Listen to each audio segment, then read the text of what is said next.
और फाइनली एक दिन मेरे म्यूचुअल फंड्स का स्टेटमेंट देखा और मेरे म्यूचुअल फंड्स के स्टेटमेंट में लिखा था you are fired. Only 7% people own car in India. 1 out of 12। वो भी हाउस होल्ड की बात कर रहा हूँ। मुझे हमेशा से टीचर बनना था, बट उस टाइम शायद विकल्प उतने नहीं थे और फैमिली सिचुएशन ऐसी नहीं थी कि मैं कर पाता, तो मैंने जॉब किया। मेरे फादर 1980 से स्टॉक्स करते हैं, तो उन्होंने मेरा डीमैट अकाउंट खुलवा दिया। तो ऑलमोस्ट 17 करोड़ रुपए। बिल्कुल। अब हम वो फाइट वाला थोड़ा सा शुरू करते हैं। राइट। तो I think SWP is a very underrated way of generating passive income. Normal आबादी के लिए ये एक विकल्प है, शर्त ये है उन सबके पास 1 करोड़ रुपए आ जाए। So hello everyone, welcome to the go self made show. Well, हम यहाँ पर आपको उन लोगों से मिलवाते हैं जो सेल्फ मेड है, जो अपनी लाइफ में बहुत अच्छा कर रहे हैं और आपकी लाइफ में वैल्यू ऐड करने वाले हैं। अब ये जो पॉडकास्ट बोलिए या की वीडियो बोलिए, ये काफी इंटरेस्टिंग होने वाली है, बिकॉज मैं जिस शख्स से आपको मिलवाऊंगा उन्हें आप ऑलरेडी जानते हैं, आपने देखा होगा। पर आज की इस वीडियो में हम करने वाले हैं लड़ाई। ठीक है, हम करने वाले हैं फाइट, और इस फाइट में आने वाला मजा आपको। तो क्योंकि एक मतलब फाइनेंशियल टॉपिक्स या फाइनेंशियल बिलीव्स के ऊपर एक फाइट होने वाली है, तो you all will enjoy. So शुरू करते हुए दोनों ओनली मिस्टर संजय खजूरिया, स्वागत है आपका हमारे गो सेल्फ मेड शो पर। Thank you so much। पहली बार हमने किसी को लड़ाई करने के लिए बुलाया है आपने। और सोचो, आप इतने प्यारे व्यक्ति हो यार, इतना मजा आ रहा था आपके साथ बैक में बात करके, और अभी आपने ये लड़ाई वर्ड बोल दिया। अब क्या करें, मतलब चलो, जो धर्मयुद्ध है, धर्मयुद्ध तो करना पड़ेगा। कंटेंट में ना वो थोड़ा सा कुछ तो रखना पड़ेगा। बिल्कुल बिल्कुल बिल्कुल, वरना वो लोग एंड तक रहेंगे नहीं। यस यस, कैसी हो गया? नहीं ठीक है, मतलब इट्स मतलब वो बिलीव्स और वो अंडरस्टैंडिंग के ऊपर थोड़ा सा वो अलग अलग मिसमैच है, तो वो फाइट ही हो जानी है। बिल्कुल बिल्कुल। तो फाइट कुछ नहीं है, अल्टीमेटली क्या है कि मैं कुछ मानता हूँ, सर कुछ मानते हैं, सर की अपनी अपनी एक जर्नी है। सो सबसे पहले तो अपनी जर्नी से शुरू करते हैं, फिर लड़ाई बाद में लेंगे। थोड़ा सा 1 मिनट रुक जाता हूँ, मैं प्रिपेयर हो जाता हूँ लड़ने के लिए। ठीक है, तो आपकी जर्नी से शुरू करते हैं प्लीज। तो पुष्कर भाई, thank you, first of all thank you so much and lovely meeting you. And I should tell you that मैंने तो कंटेंट क्रिएशन की जर्नी अभी अप्रैल में ही चालू करी है, बट आपको मैं बहुत समय से देख रहा हूँ और आने के बाद भी आपको देखा है। बहुत सारी चीजें आपसे सीखी हैं, ओपनली एडमिट करता हूँ ये बात, बिकॉज मुझे लगता है काफी लोग ये छुपाते हैं, नहीं मैं तो गॉड था, मैं गॉड नहीं था, बट मैंने आपसे बहुत सीखा। हम सब एक दूसरे सीखे। बिल्कुल, तो मतलब बट मैंने आपसे बहुत सीखा and I think you add true value to people's life. So first of all congratulations for that. And second, अपने बारे में क्या बताऊं, मैं पहले कॉर्पोरेट्स में था, 16 साल मैंने नौकरी करी और कोशिश यही थी कि 2008 में जब अपनी जॉब चालू की थी कि फाइनेंशियली फ्री हो जाए। इन्वेस्टमेंट्स में हर तरीके का काम किया, जो लीगल चीजें इंडिया में सब कर ली, futures, option, stocks, MCX, NCDEX, सब कुछ करके देखा। और लास्ट में समझ आया कि यार वॉरेन बफेट सर सही कहते थे, तो वेल्थ लॉन्ग टर्म में ही बनने वाली है। तो धीरे धीरे फिर SIPs पे रहा। SIPs मैंने 2008 में सबसे पहले चालू की थी, उसका इम्पैक्ट 2013 में समझ आया, तो 2013 के बाद फिर उसको बहुत तेजी से बढ़ाया। तो और पिछले 11 साल में उसका इम्पैक्ट ज्यादा अच्छे से समझ आ गया कि भाई ये तो एक्चुअली बहुत पावरफुल चीज है। तो धीरे धीरे अपनी जर्नी चालू रखी, यहाँ पे अपनी एक्टिव इनकम को ग्रो किया, अपने स्किल्स को ग्रो किया, और फाइनली एक दिन मेरे म्यूचुअल फंड्स का स्टेटमेंट देखा और मेरे म्यूचुअल फंड्स के स्टेटमेंट में लिखा था यू आर फायर्ड, यानी कि अब आपको काम करने की जरूरत नहीं है, you are retired, you can, I will take care of you. तो वो स्टेज आई। और वो कब आई और वो कितना अमाउंट था? तो मैंने ये टारगेट किया था 5 से 6 करोड़ के आसपास का मेरा फंड होगा तो मैं बाय बाय बोल दूंगा, which is enough, मतलब एक नॉर्मल लाइफ जीने के लिए, and then you can pursue your dreams। मुझे हमेशा से टीचर बनना था, बट उस टाइम शायद विकल्प उतने नहीं थे और फैमिली सिचुएशन ऐसी नहीं थी कि मैं कर पाता, तो मैंने जॉब किया एंड वो मैंने अचीव कर लिया था। आई वाज अराउंड 39, तो उसके आसपास या अदर उससे थोड़ा पहले ही अचीव कर लिया था। एंड या so then I retired out of this place और अपना खुद का काम चालू किया और अब यहाँ है आपके साथ बैठे। सो जो आपने 5-6 करोड़ का फिगर दिया, ऑलमोस्ट $1 मिलियन में आप पूरी दुनिया में कहीं पर भी जाके अपनी न्यू लाइफ शुरू कर सकते हो। बिल्कुल, ऑलमोस्ट। यस। बट मैंने कल न्यूयॉर्क का बता दिया, आप गेस करोगे वहां पे अभी 2 BHK अपार्टमेंट कितने का हो गया? 2 BHK, देखिए न्यूयॉर्क जैसी प्लेस में तो मेरे हिसाब से $1.5-2 मिलियन से नीचे का क्या ही होगा, मतलब अप्रोक्सीमेटली। आपने परफेक्टली गेस कर लिया। हाँ, इट्स लाइक $2 मिलियन, मतलब आज की रेट में अगर हम बात करें तो ऑलमोस्ट 17 करोड़ रुपए। बिल्कुल। सो वो रियल एस्टेट पे आएंगे बाद में जी। सो पॉइंट इज दिस, आपने जो ये काम किया, अपनी काम के साथ साथ आपने बहुत अच्छा काम जो किया वो ये किया कि आपने इन्वेस्टिंग शुरू करी जी, जो ज्यादातर लोगों को समझ नहीं आती जी। कोई कम कमा रहा है, ज्यादा कमा रहा है, उसे लगता है जब मैं ज्यादा कमाऊंगा तभी इन्वेस्टिंग शुरू करूंगा। सो आपने जब इन्वेस्टिंग शुरू करी, आपने बोला 2008 में शुरू कर दी थी, जब मतलब फाइनेंशियल क्राइसिस आ गए थे, मतलब क्रैश हो गई थी मार्केट, मतलब क्रैश के बाद शुरू करी, क्रैश से पहले? नहीं, क्रैश से पहले चालू कर दी थी। एक्चुअली 2006 में मैंने स्टार्ट की थी, स्टॉक्स लेने स्टार्ट कर दिए थे, क्योंकि मैंने MBA स्टार्ट करी थी। तो जब आप MBA करते हो तो, और मैं फाइनेंस में था, तो MBA करता तो आजू बाजू का पूरा सर्कल वैसा है, कुछ लोग स्टॉक्स खरीद रहे हैं, कुछ बेच रहे हैं। मेरे फादर 1980 से स्टॉक्स करते हैं, तो उन्होंने मेरा डीमैट अकाउंट खुलवा दिया। और उन्होंने बोला चलो ये खरीदते हैं वो खरीदते हैं, और तब से स्टॉक्स कर रहा हूँ। और 2008 में जब जॉब ज्वाइन किया तो SIPs चालू करी, और SIPs के साथ साथ स्टॉक्स, फ्यूचर्स, ऑप्शन सब कुछ कर रहे थे, मतलब कोई चीज छोड़ी नहीं थी हमने। क्योंकि अगेन ऑफिस गैंग में जब आप होते हैं ना, तो ऑफिस में 2-4 ऐसे लोग होते हैं जो आपको अरे यार FNO देख ले, अरे यार ये देख ले वो देख ले। उस टाइम थोड़ा इतना ईजी नहीं था जितना आज है, that time it was a bit difficult, but फिर भी किया, सब कुछ किया। एंड 2008 से मैं फिर इन्वेस्टमेंट अपनी चालू रखी। सो वो इन्वेस्टमेंट कितनी सैलरी पे कितनी की SIP आपने शुरू करी थी? मैंने जब मेरी स्टार्टिंग सैलरी थी 7 लाख रुपीज पर एनम, जिसमें 1.5 लाख रुपए का बोनस था, तो 5.5 था, तो मोटा मोटी 40,000 के आसपास कुछ आता था कि PF टैक्स वैक्स सब काट के। तो मैंने शुरू तो बहुत ही कम स्टार्ट की थी, मैं 2,000 रुपए ईच, 4,000 रुपए से स्टार्ट करी थी। और तो आपने 40,000 की इन हैंड सैलरी के ऊपर 4,000 रुपए महीना, मतलब 10% से स्टार्ट किया। देखो उस टाइम ना SIP का कॉन्सेप्ट इतना इजी नहीं था जितना आज है, और SIP का कॉन्सेप्ट इतना एजुकेशन भी नहीं था। उस टाइम कोई SIP करता था वही अपने आप में बहुत बड़ा इंसान था कि भाई कर रहा है, और मुझे कन्विक्शन ही नहीं था इतना, खुद को कन्विक्शन नहीं था। मुझे भी लगता था stocks is the only way, यार ये खरीद लो, ये कंपनी खरीद लो, वो कंपनी खरीद लो तो अपने पैसे डबल होंगे। मुझे ये पता ही नहीं था। मुझे पता कब चला, क्योंकि जब मैंने ये SIP करके भूल गए, और उसके बाद एक SIP बंद हो गई 2,000 रुपए की, एक चलती रही। बंद कैसे हो गई? पता नहीं, कुछ इशू हो गया, मतलब कुछ फॉर्म ठीक नहीं होगा, क्या होगा। अच्छा मैंने भी वो नहीं करी, एफर्ट नहीं मारा कि उसको रिन्यू करा देते हैं। 2,000 कटते चले गए। अच्छा उस टाइम ये नहीं था ना, आपके पास कोई ऐप नहीं थी, डेली आप चेक नहीं सकते थे, एक फिजिकल स्टेटमेंट आता था महीने के एंड में, वो भी नहीं देखता था। अब 5 साल बाद अचानक से एक दिन देख लिया। अच्छा देखा तो मैंने देखा पैसे लगे 1,20,000 रुपए के आसपास, और हो गया वो करीबन 2.5 लाख के आसपास। यार ये गजब चीज है। फिर अपने को एक्सेल अच्छे से आता था, मैंने IRR चेक किया, IRR कुछ 18-19% का। मैंने दिमाग नहीं लगाया, कुछ नहीं किया, देखा तक नहीं, और FD 7-8% दे रही है, 19% दे रहा है, वाह यही करेंगे। फिर उसके बाद से हमने डबल डाउन किया, और तब से लेके आज तक सिर्फ और सिर्फ अपने SIPs के बेसिस पे ही मैंने अपनी इन्वेस्टमेंट जर्नी को प्लान किया। Very good. सो US के अंदर एक सर्वे हुआ, उसमें पता लगा कि वहां पे जो नर्स थी वो सबसे अच्छे से अपनी वेल्थ को कंपाउंड कर रही थी जी। तो वो कैसे पता लगा कि नर्स का प्रोफेशन ऐसा था कि उन्होंने इन्वेस्टमेंट करी, SIP की बात नहीं कर रहा, इन्वेस्टमेंट की बात कर रहा, और इन्वेस्टमेंट करा वो भूल गई, वो पेशेंट के साथ बिजी हो गई, वो और कामों में लग गई, और फिर कुछ साल बाद देखा रे मेरी तो वेल्थ इतनी ग्रो हो चुकी है। क्योंकि वहां पे क्या है कि और इंडिया में बहुत ज्यादा फर्क है, क्योंकि इंडिया में percentage of people investing in stock market is relatively very less. Yes सही कह रहे हैं। इनफैक्ट ये हर चीज में कम है। आज मैं सुबह पढ़ रहा था, तो इंडिया के अंदर कार ओनरशिप की अगर हम बात करें, only 7% people own car in India, वो भी हाउस होल्ड की बात कर रहा हूँ मैं। यस बट US के अंदर ये नंबर 92%। बिल्कुल सही कह रहा है। तो अभी हमें US बनना बाकी है, बिल्कुल बहुत स्पेस है अभी, बहुत स्पेस है। सो इन्वेस्टिंग में जब मैं कार की बात कर रहा हूँ तो इकोनॉमी को भी बहुत बड़ा पुश मिलने वाला है। It's not just about car, it's not about automobile, it is about everything. Every industry के अंदर डिमांड बढ़ने वाली है।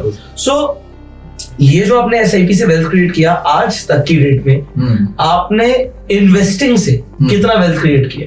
देखिए इन्वेस्टिंग से वेल्थ जो मैंने क्रिएट किया है वो करीबन क्रिएट किया होगा, मेरा टोटल जो आज कॉर्पस है 6-6.5 करोड़ के आसपास का, ओनली इन MFs, उसमें मेरा इन्वेस्टमेंट 2.5 लाख का 2.5 करोड़ लगा होगा। ओके। और बचा हुआ जो है वो गेन्स है। सो आप बीच बीच में अपनी SIP का अमाउंट बढ़ाते चले गए? हाँ बिल्कुल, हर साल स्टेप अप हुआ है, हर साल स्टेप अप हुआ है। जैसे आपकी इनकम ग्रो हुई, जैसे जैसे इनकम ग्रो हुई, जैसे जैसे मेरे पास स्पेस बनी, कभी आपको बोनस मिल जाता है, कुछ मिल जाता है, आपकी वेल्थ क्रिएट होती रहती है, तो आप थोड़ा सा और एक्स्ट्रा कर देते हो SIP।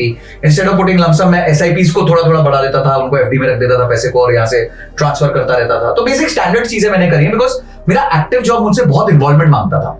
तो इतना इन्वॉल्वमेंट मांगता था कि दिन में स्क्रीन चेक करना वाज क्लोज टू इम्पॉसिबल। तो इसलिए मुझे यही करना पड़ा, मेरे पास और कोई विकल्प ही नहीं था। सो आपने जो किया, आपने जो वेल्थ बनाई, now what is next? Will you do the same thing और now you will do something different? देखिए 2-3 चीजें हैं। मैंने पहले जब वेल्थ बनाई थी कंप्लीटली पैसिवली बनाई थी, which was only investing in MF।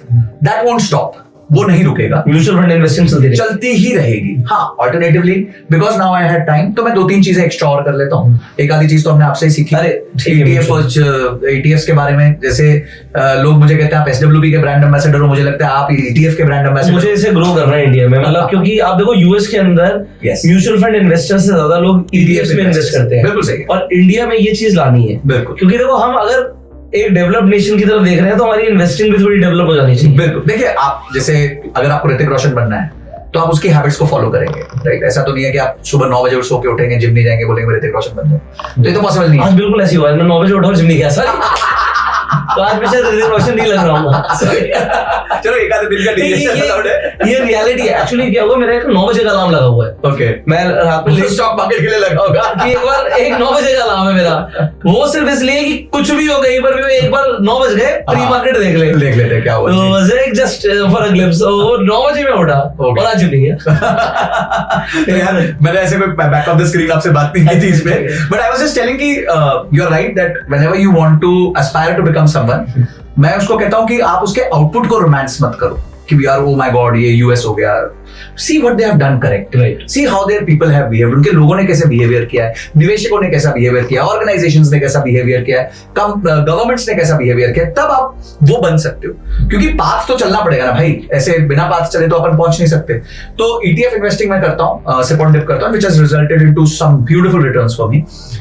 थोड़ा मैं ऑप्शंस ट्रेड करता हूं, दो मैं सबको मना करता हूं ऑप्शंस मत ट्रेड करो, अगर खासकर आप ऑप्शन बायर हो तो be very very careful, do a lot of learning, और अगर करना भी है तो अपने कैपिटल का 5 से 10% से करो, ज्यादा मत लेके। और राकेश झुंझुनवाला वाली बात बोल दी आपने कि डैडी सिगरेट पीते थे और हमें मना करते थे।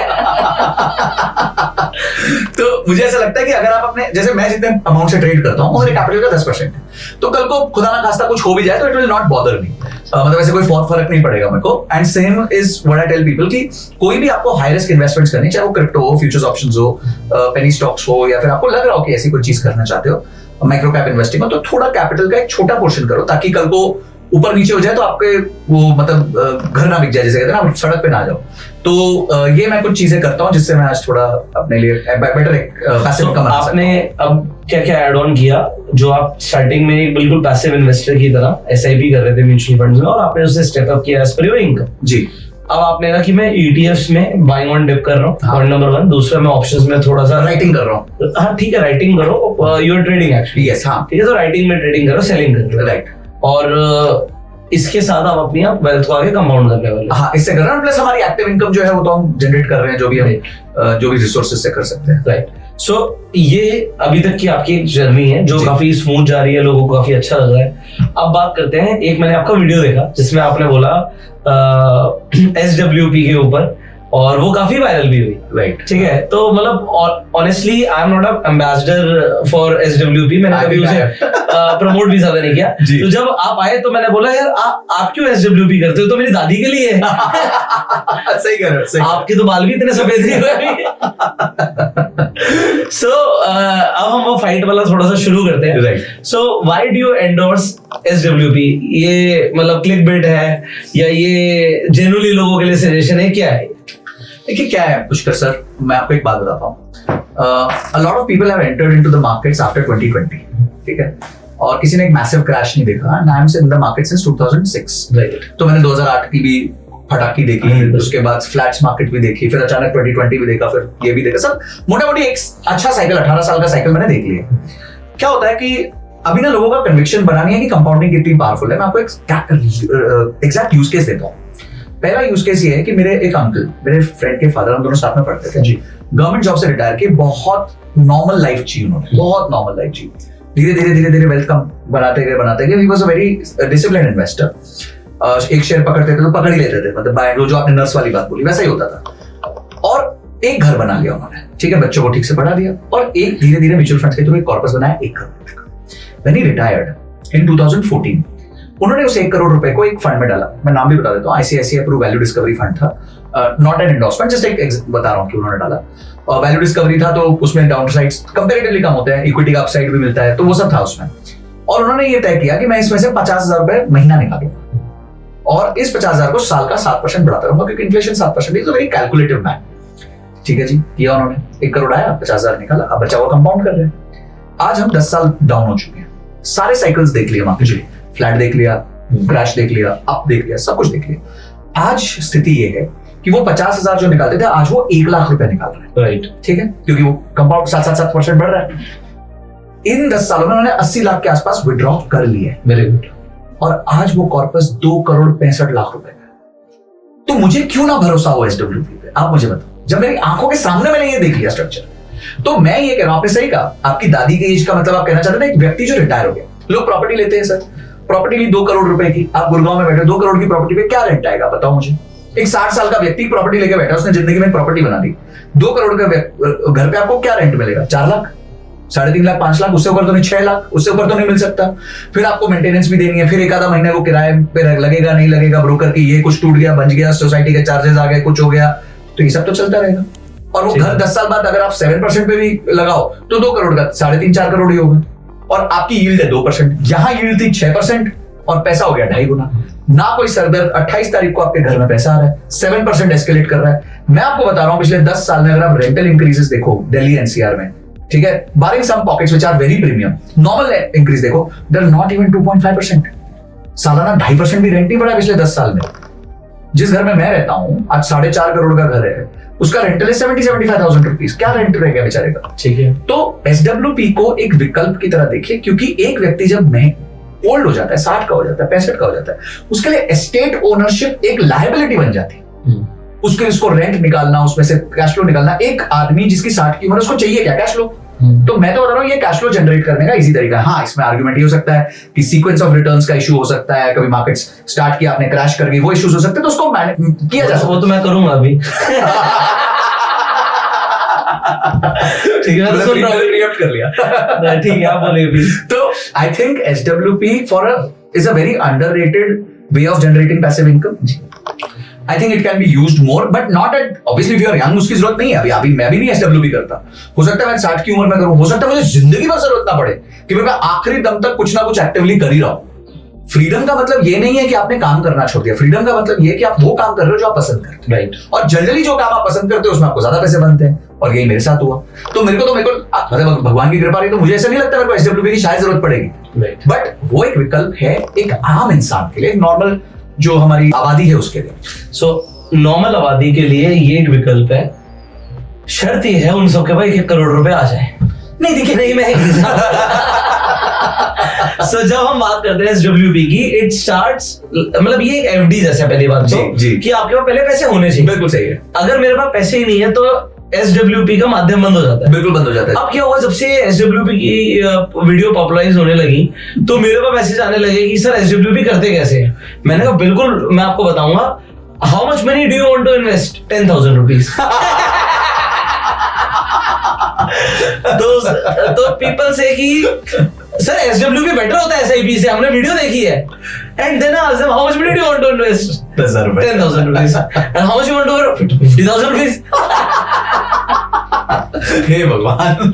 सो कहां से आते हैं ये लोग? नहीं वो लोग इनकम्प्लीट बातें सुनते हैं। उन्होंने सुना क्या 50,000 महीने की सैलरी फिक्स जाएगी अगर तुम एसडब्ल्यूपी करोगे। राइट, ठीक है।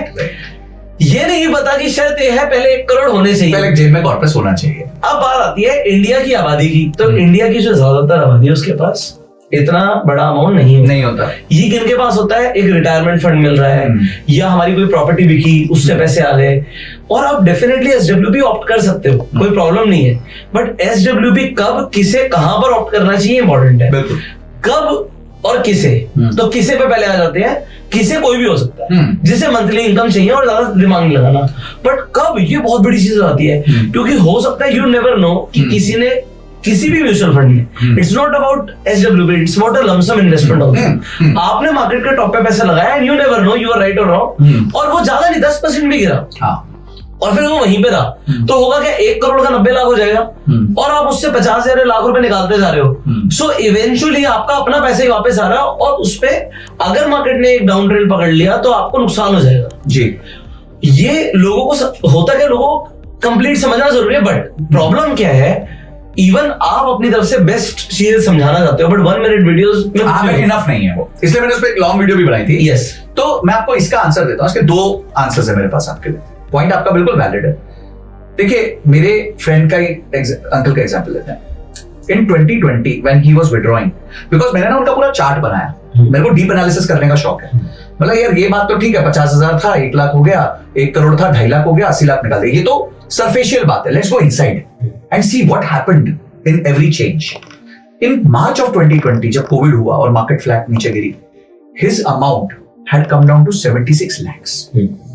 यही आप रिस्क बता रहे हो, एग्जैक्ट सेम रिस्क बता रहे हो। यानी 1 करोड़ का कॉर्पस डाला था, इतने साल खाया, 6 साल खा लिया, अब वो कॉर्पस नीचे आ गया, यानी मैं अपना ही कॉर्पस खा रहा हूं। उन्होंने रोका नहीं, वो चलते गए, फिर भी कॉर्पस 3.25 करोड़ हो गया।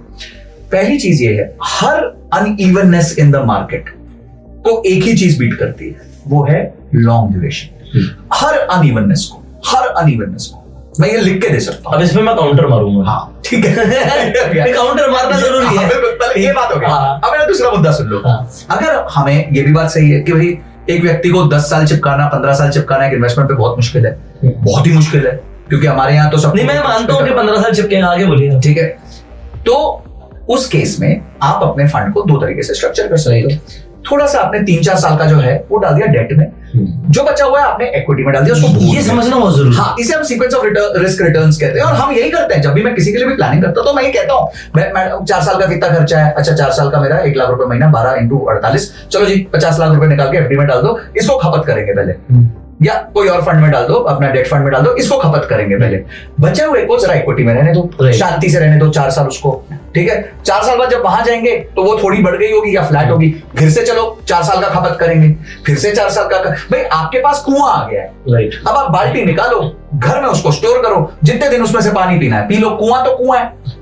अब यहाँ पर मैंने काउंटर के लिए क्या बोला, हम अभी इंडियन मार्केट्स में इन्वेस्ट कर रहे हैं जी, ज्यादातर लोग तो वही कर रहे हैं, और इंडियन मार्केट्स को हम देख रहे हैं जी।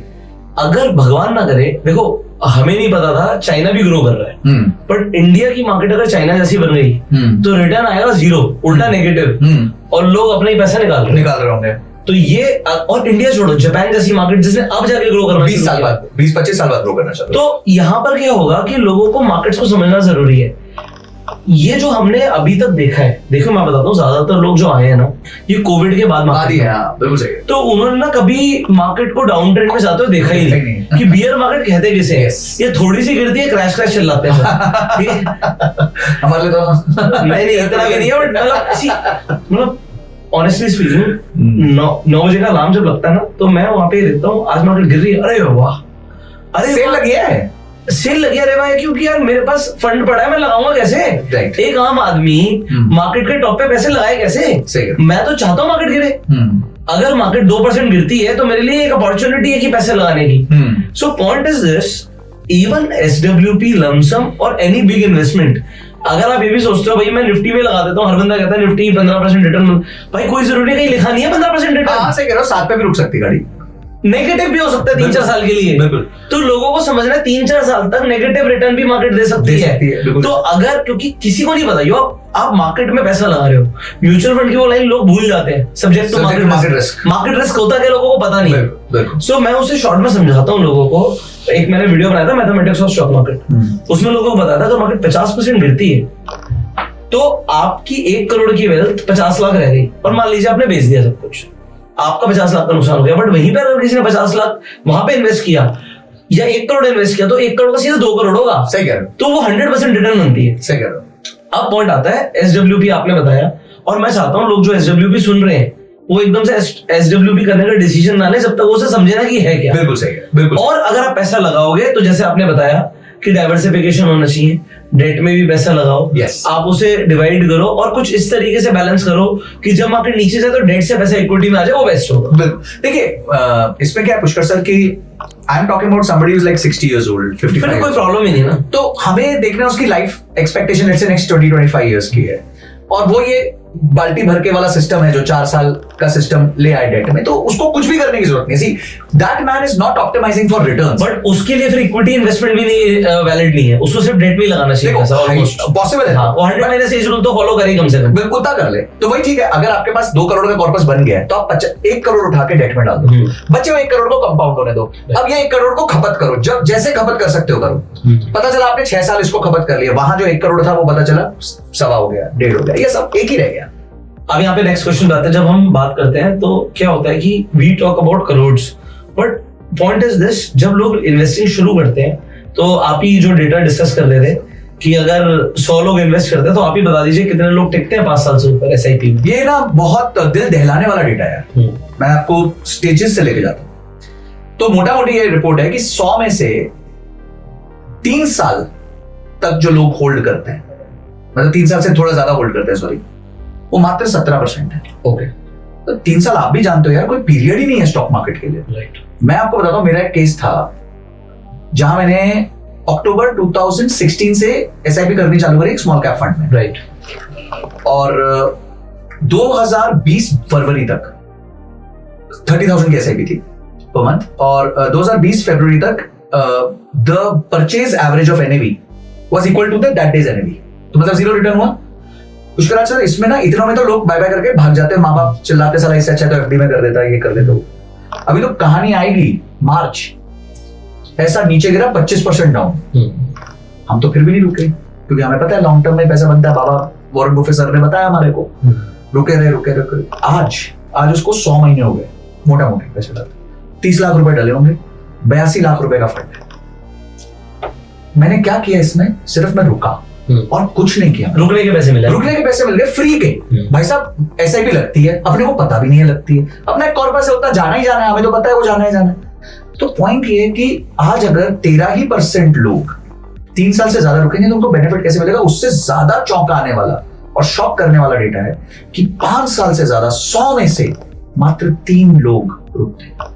कैसे वेल्थ बनेगी? फिर वो बोलते हैं संजय सर आपने तो बहुत पैसे बना लिए, पुष्कर सर आपने तो बहुत पैसे। अरे देखो तो सही हम कब से लगे हुए हैं, 10-10 11-11 साल हो गए एसआईपी करते हुए आज, राइट। और आज है ना बोलना बड़ा आसान है, मैं 11 साल की एसआईपी कर दूंगा, 11 महीने एक बार एक एसआईपी कर लो और 0 रिटर्न हो तो देखो कैसे फोन आते हैं हमारे को, सर क्या डुबवा दिया पैसा, इससे अच्छा एफडी में लगवा देते, इससे अच्छा तो मैं गोल्ड ले लेता, इससे अच्छा तो मैं।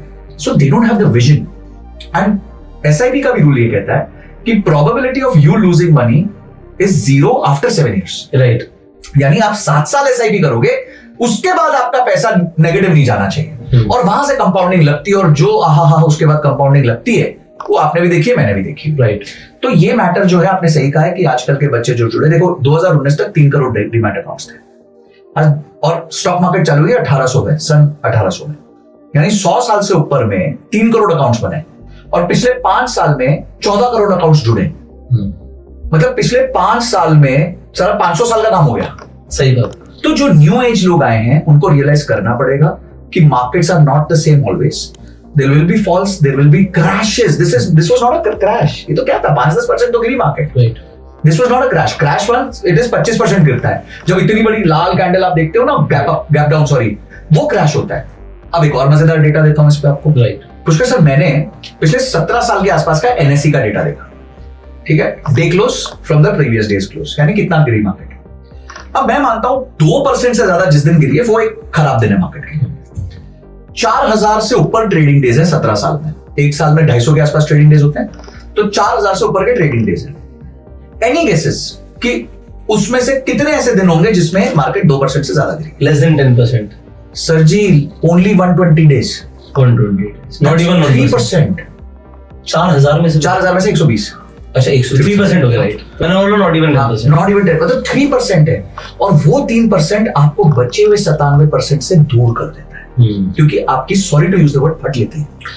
वो कहते हैं you lose in market because you fear कि मार्केट गिरेगी, so anticipation of the crash में लोग ज्यादा पैसे कमाते हैं। प्रिसाइसली। मैं एक बार है ना रूट कैनाल कराने गया, तो मैडम ने पहले वो इंजेक्शन लगा दिया, सुन कर दिया, और वो जब भी वो लेके जाए तो मैं बोले सर रुको, ये ना दर्द का एंटिसिपेशन आपको दर्द करवा देगा, आप शांति से बैठो, दर्द नहीं होने वाला आपको। और पूरे ऑपरेशन के टाइम एक बार हल्का सा कहीं लग गई तो दर्द हुआ, तो मुझे रियलाइज हुआ ना स्टॉक मार्केट भी सेम है यार।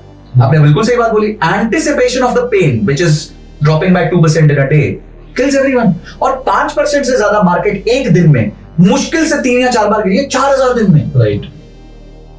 तो यार डेटा को थोड़ा स्टडी करो, और जो चीज ऐसे जाएगी वो आपको पैसा नहीं बना के देगी, जो चीज ऐसे ऐसे जाएगी वही आपको पैसा बना के देगी। Absolutely correct. तो मार्केट्स को दे रही है मौका, तो घुसो ना जब सेल लगी। अरे आप सोचो यार, आपका फेवरेट ब्रांड कौन सा है? चलो मैं कपड़ों में, जैसे फॉर एग्जांपल गुच्ची आपको बहुत पसंद है जी।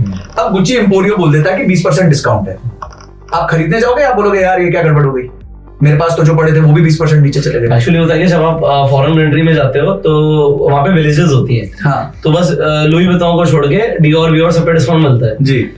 तो एग्जाम्पल के लिए यहाँ पर जो 1 लाख रुपए का जूता है वो आपको वहां पर 35,000 में मिल जाता है कभी कभी। क्या बात है, मतलब you actually buy it so आप यू एक्चुअली बाय इट। आप पता है क्या सोचते हो, आपके दिमाग में ये आता ही नहीं कि 35,000 का भाई। आप कहते हो अबे इंडिया में तो 1 लाख का है, मेरा तो आर्बिट्राज है।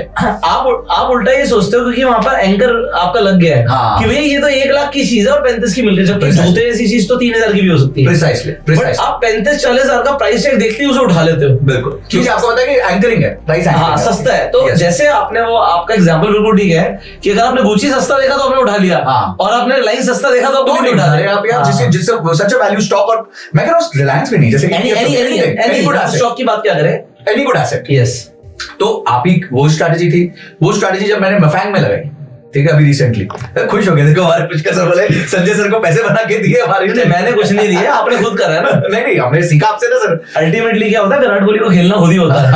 बात तो सही है। हाँ, वो किसी से भी है बट खेलना खुद ही है। तो मैंने मफैंग स्टार्ट किया जी। अब मफैंग स्टार्ट किया था, जो अपना ETF है यूएस वाला, पहले दिन 1.5% गिरा, हमने डाल दिया पैसा, उसके अगले फिर से 1.5-2% गिर गया, फिर डाल दिया पैसा। तो मैंने बोला यार कन्विक्शन रखते हैं इस बार ना, क्वेश्चन नहीं करते। जब मुझे ऐसा लगता है जब हम सबकॉन्शियस माइंड से कन्विक्शन से काम करते हैं ना, काम अपने लिए हो जाता है। अब पुष्कर सर 1.5 महीना 2 महीना हुआ होगा, 22% रिटर्न बन गया यार। अब मुझे रियलाइज नहीं होता कि यार ये भी पॉसिबल था जिंदगी में, तो बना जी बन गया। क्यों? क्योंकि जब सेल लगी हमने खरीद लिया, क्योंकि ना फेसबुक डूबता, ना एप्पल डूबता, ना नेटफ्लिक्स डूबता, ना गूगल डूबता, और उसमें टेस्ला भी है। और टेस्ला भी है। मतलब जो भी उसका कॉम्पोजिशन है वो कॉम्पोजिशन नहीं है। 10 स्टॉक है टोटल। तो 10 स्टॉक ऊपर, वो दुनिया की सबसे बड़ी कंपनी है जिनका डूबने की प्रोबेबिलिटी कम है। अच्छा 10 एक साथ तो डूबेगी नहीं, कोई एक आधी डूबेगी, चलो तो ठीक है 10% गिर जाएगा, उसे फिर से खरीद लेंगे। तो मुझे वो मानसिकता जो हमारे को डेवलप करनी है ना, देखो जब तक मैं पैसिव था, क्योंकि मेरे पास काम था, मेरे पास टाइम नहीं था, पर अगर मैं थोड़ा भी टाइम दे सकता हूं और अपने अल्फा जिसे हम कहते हैं थोड़े से रिटर्न्स को 12% की जगह 14% की जगह 16-18 ले जाऊंगा, तो उसका 20 साल के ऊपर जो मतलब टिक आएगी वो मुझे सुपर वेल्दी बना देगी। राइट। तो ये मेरा थॉट प्रोसेस है। सो जो ETFs का गेम है, ये मतलब जो मैंने भी इसे डेवलप किया, इट इज ओवर ईयर्स। जी। We all invest with stocks and mutual funds. हम स्टार्ट सब वहीं से करते हैं। तो मैंने भी वहीं से शुरू किया, बट मतलब मैंने ग्रेजुअली देखा कि यार मैं ना किसी स्टॉक में अगर बड़ी पोजीशन ले लेता हूँ तो नहीं गिरे या ऊपर जाए, दोनों केसेस में मैं उसे देखता हूँ and it kills my time. और मेरा जो अपना टाइम है जो मैं फैमिली को दे सकता हूँ। देखो सर क्या है, जब आप रोमांस कर रहे हो अपनी फैमिली के साथ हो या अपनी वाइफ के साथ हो या गर्लफ्रेंड के साथ हो, उस वक्त अगर आप बिजनेस के बारे में सोचो गलत है। बिल्कुल सही है, गलत है। You are not in the now. आप गलत है, वो पाप है। बिल्कुल। और ऐसी जब आप बिजनेस में हो तो फैमिली घर के बारे में सोचना भी गलत है। बिल्कुल सही है। एक बार में एक चीज के बारे में सोचना सही है ना। One thing at a time. वो कहते हैं ना जब आप पानी पियो तो सिर्फ पानी पियो। तो होता क्या है, लोगों के साथ ऐसा है नहीं, एंड लोगों को समझ नहीं आता कि स्टॉक मार्केट उनका कितना टाइम गवाती है। मैंने देखा था अपने पापा के साथ। तो मेरे फादर MCX में ट्रेड करते थे and he used to do gold trading. आता कुछ नहीं था, वो सिर्फ वो नंबर्स देखते थे, चार्ट वार्ट कुछ नहीं आता था, और वो बढ़ गया घट गया बढ़ गया, फोन पे भाई इतना किलो बुक कर दे, इतना किलो ये ले। तो वो एक तरीके से इस तरीके से ट्रेड करते थे। बट वो पूरे दिन कॉमोडिटी मार्केट रात तक खुली, 11:30 बजे तक, वो 11:30 सुबह 9 बजे से लेकर 11:30 बजे तक फोन पे है, जब तक उन्होंने इसे पूरे तरीके से बंद नहीं किया। सही कह रहा हूं। और फिर क्या हुआ, जब मैंने इन्वेस्टिंग और ट्रेडिंग शुरू करी तो मैं क्या देख रहा हूँ कि यार तू कर क्या रहा है भाई, even if you are trading, तो तू खाना खाते हुए भी स्क्रीन के सामने बैठा हुआ है। और अगर आप सिर्फ इन्वेस्ट भी कर रहे हो तो आप दिन में 10 बार, अगर बड़ी कैपिटल है, मान लो आपकी हैसियत थी 2-4-5 लाख की और आपका पोर्टफोलियो 10 लाख का था, बट उस 10 लाख में से 5 लाख एक स्टॉक में लगा है, तो आप उसे दिन में 3-4 बार खोल के देखते हो, ऊपर गया नीचे गया, ऊपर गया नीचे गया। आपको पता लगता है, आपको लग रहा है वो 3-4 बार है, बट आप अगर टाइमिंग देखोगे ना तो आप कई घंटे दे देते हो उसको। वो कई घंटे में आप क्या क्या कर सकते हो, आप जिम जा सकते हो, आप अपना कोई, मैं MVP बोलता हूँ, हर किसी के लिए अपनी most valuable and profitable activity होती है, वो आपके लिए क्या है, वो जरूरी नहीं आपके लिए स्टॉक मार्केट। सही है, तो आप उस पर ध्यान नहीं देते। सो मैंने डिस्कवर क्या किया, ETF पैसिव है, इसे एक्टिव करते हैं। ETF और म्यूचुअल फंड पैसिव है। सही कह रहे हो। बट मुझे म्यूचुअल फंड में ऐसा क्या लगा, वो कभी बात किसी और मैं पॉडकास्ट में बोलूंगा। मैंने सारे म्यूचुअल फंड बंद कर दिया, सारा विड्रॉ कर लिया। अच्छा। टोटल एक ही दिन ऐसा हुआ, मेरा मतलब यहाँ पे कैमरामैन पीछे तो ही नोज, एक दिन में सारा म्यूचुअल फंड बेच दिया, बट उसी दिन सारा ETF भी खरीदा।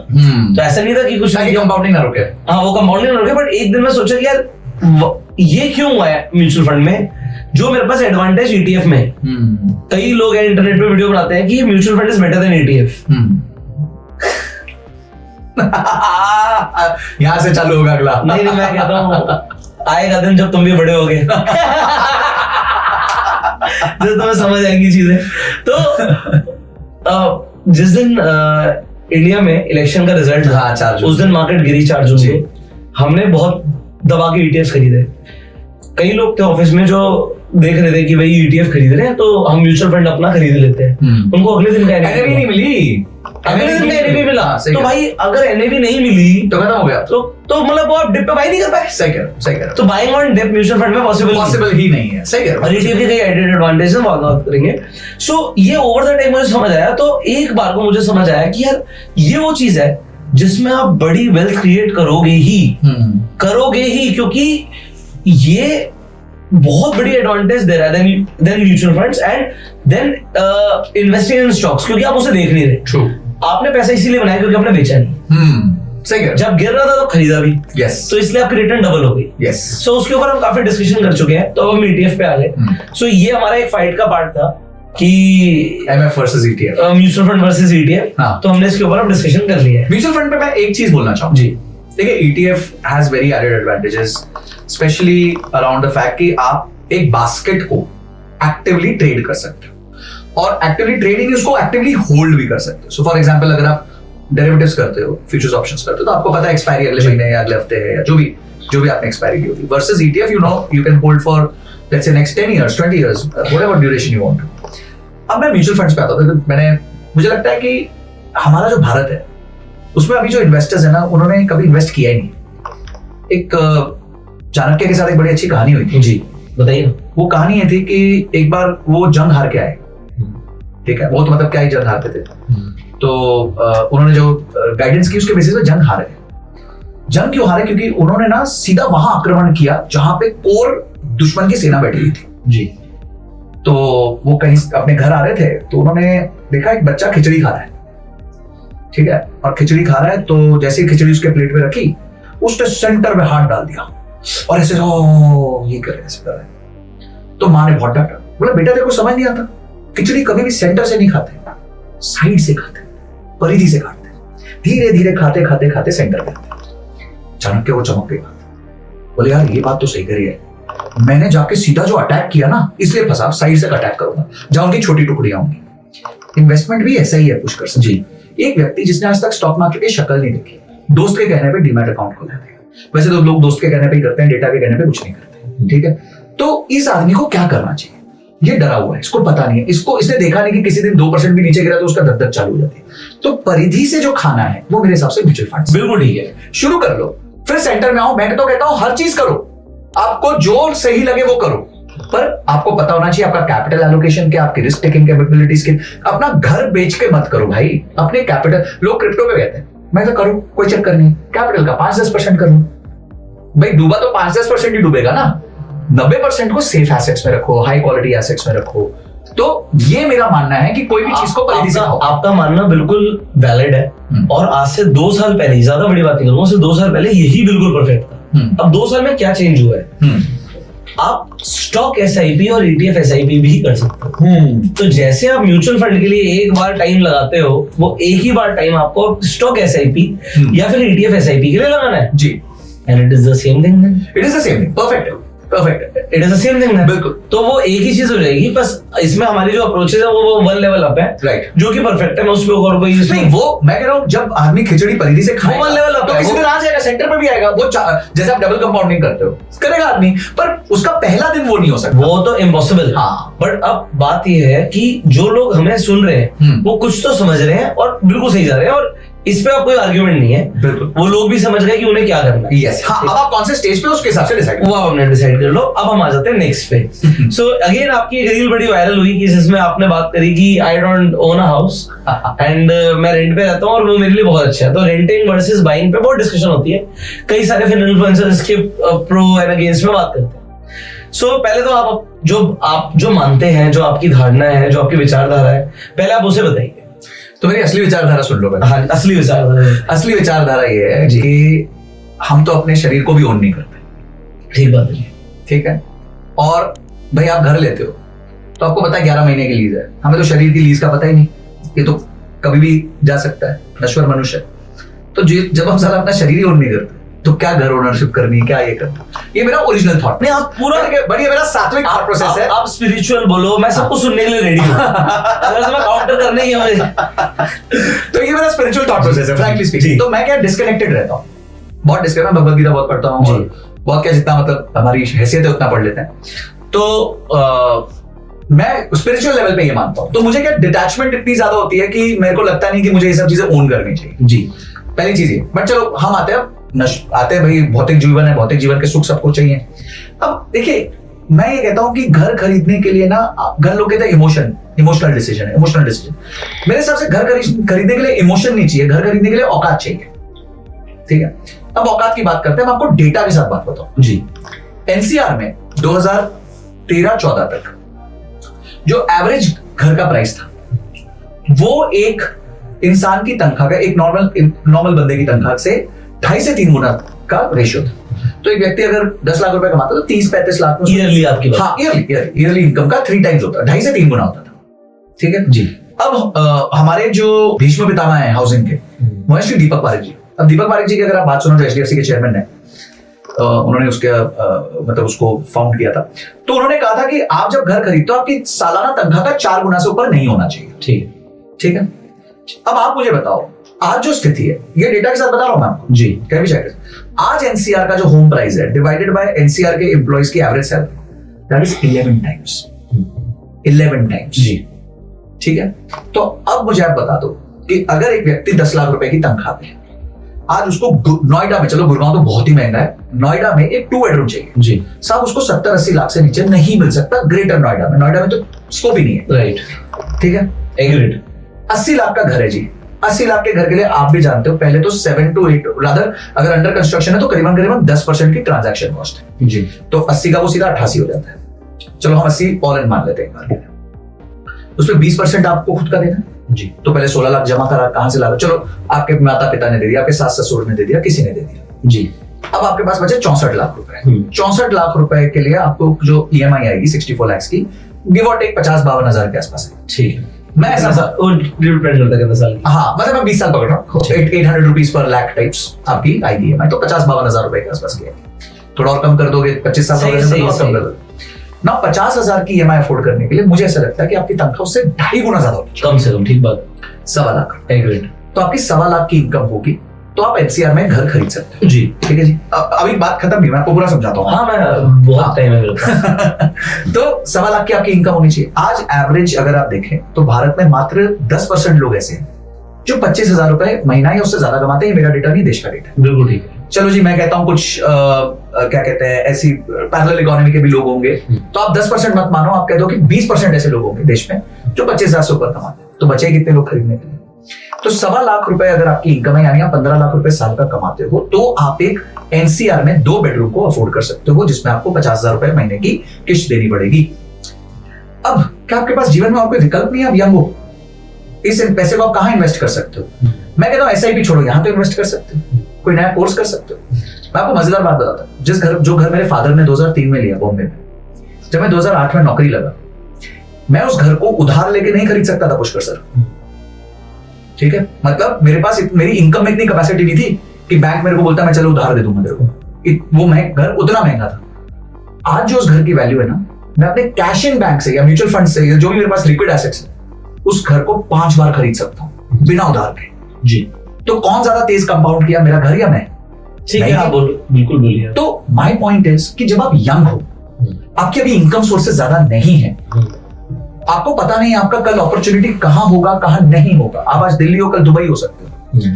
आपके पास विकल्प है अपनी नॉलेज पे इन्वेस्ट करने का, नॉलेज के साथ साथ ऐसी इन्वेस्टमेंट्स करने का जिसमें अगर ईएमआई डेबिट अगर आप मिस कर गए तो आपका तो घर चला गया, एसआईपी डेबिट मिस किए तो कोई प्रॉब्लम नहीं होती। ठीक है जी, अगले महीने लग जाएगी। तो ये करने की जगह, मतलब आप घर पे अपने आप को बांधने की जगह, आप शुरू में ज्यादा निवेश खुद पे करोगे तो वही घर 10 साल बाद हो सकता है आप अपने खुद के डाउन पेमेंट से ओन कर सकते। तो कोई ऐसी इमरजेंसी आ जाती है कि वो पैसे में से पैसा निकल जाता है, तो जिसने 38 लाख रुपीस जोड़ा ये सोच के कि मैं घर खरीदूंगा, आज ही इन्वेस्ट कर दिया, तो ये प्रॉब्लम कोई डिस्कस नहीं करता कि भाई मिडिल क्लास होने से आपके पास क्योंकि पैसा लिमिटेड है, कोई ना कोई वो पैसा ना किसी जरिए से लेने आ जाएगा, बचेगा नहीं आपके पास।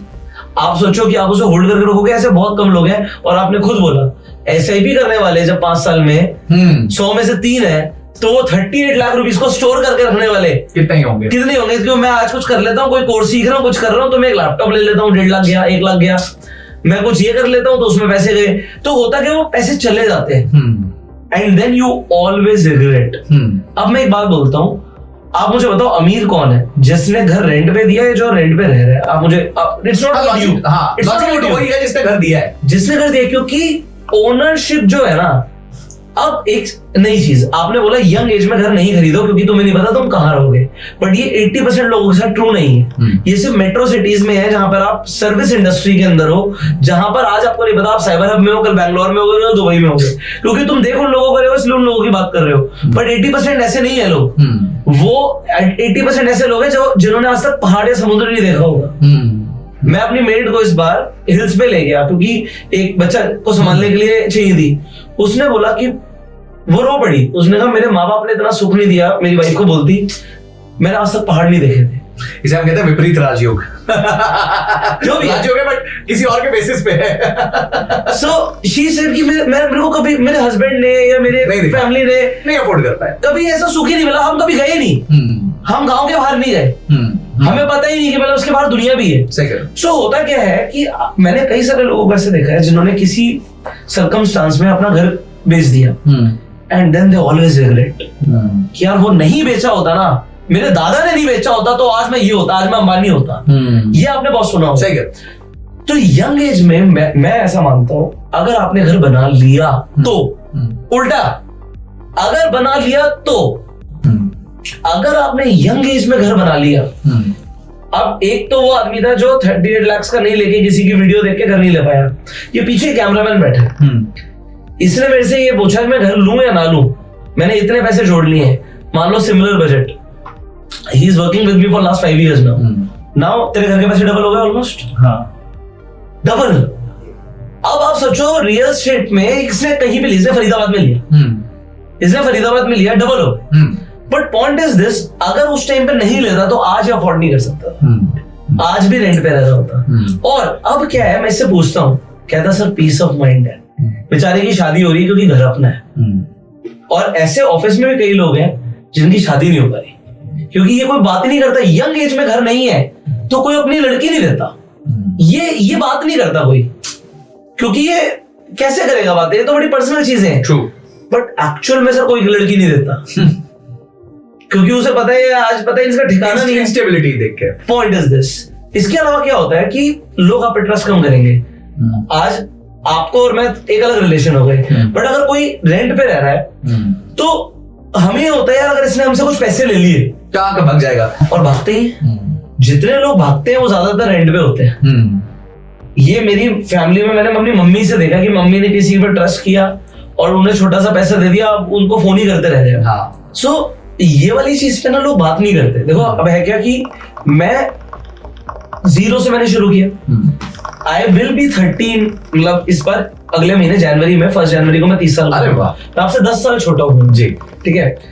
बट मेरे लिए ना रीसेंट एक्सपीरियंसेस हैं सारे, रीसेंट। मेरी शादी हुई, लव मैरिज हुई, क्या प्रॉब्लम्स आई, क्या क्वेश्चंस आए, हमने बोला सब बढ़िया चल रहा है। आपको पता है जब मेरी वाइफ की फैमिली से लोग देखने आए, उन्होंने मेरे से पहला सवाल क्या पूछा है, क्या अपना नहीं एडवांस टैक्स कितना दिया।